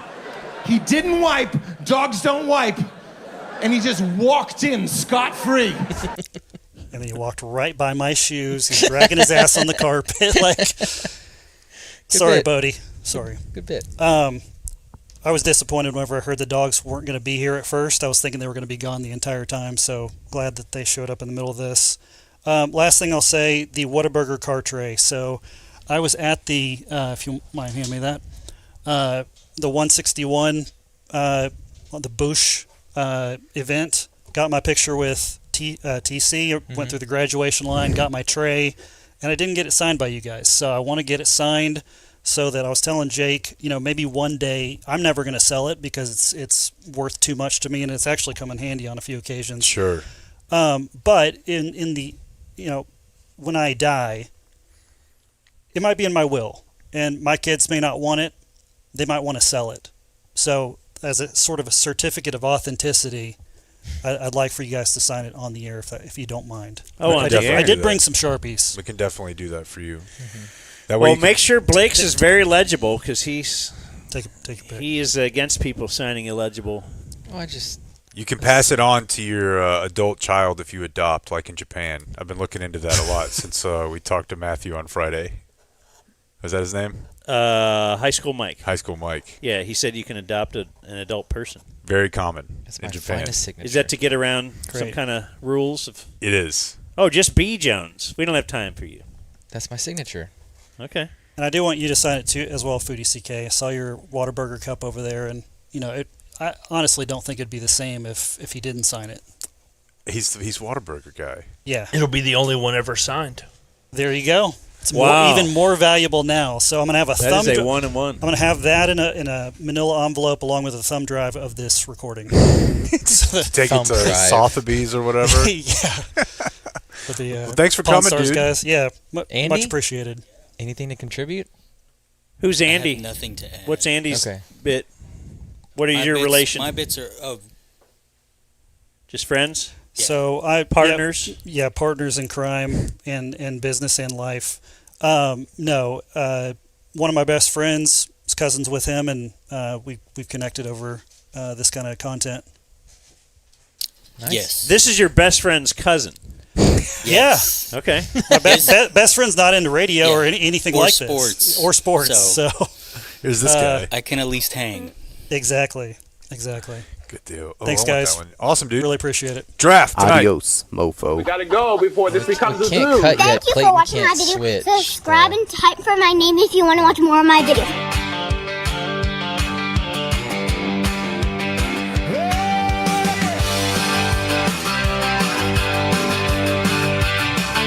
Welcome to the 2020-26 NFL Draft per Roger Goodell. All the players think he should go to hell. Here we go again. We are high top in the Dragon Den. This time we are here for the NFL Draft, and it's gonna be a blast. Let's take a roll.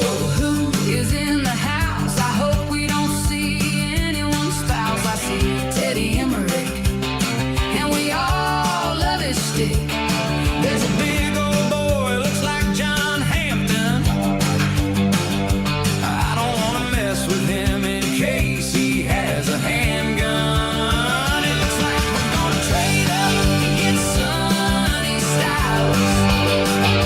Cowboy Nation should all be full of smiles. Will we get to hear a pick made by Spalding, or is he still in training? What happens at pick 20? Better to trade now and get plenty. The Dumb Zone thanks Silverback Construction for being here to lay the foundation. The entire DC crew feels great. Game day men's health keeps us in shape. If you were tired of pizza, that is so-so. Check out a wood-fired Neapolitan from Connie Rosso. Thank you for the service of fair lease. Everyone in the den will take a car apiece. It looks like we're gonna Trade up and get Sonny Styles. Cowboy Nation should all be full of smiles. Will we get to hear a pick made by Spalding, Or is he still in training? what happens at pick 20? Better to trade down and get plenty. This is the end of NFL Draft Edition. The 91st, they did a good job of quenching our thirst. Now that it's done, we have a lot of reason To sit back and look forward to the season.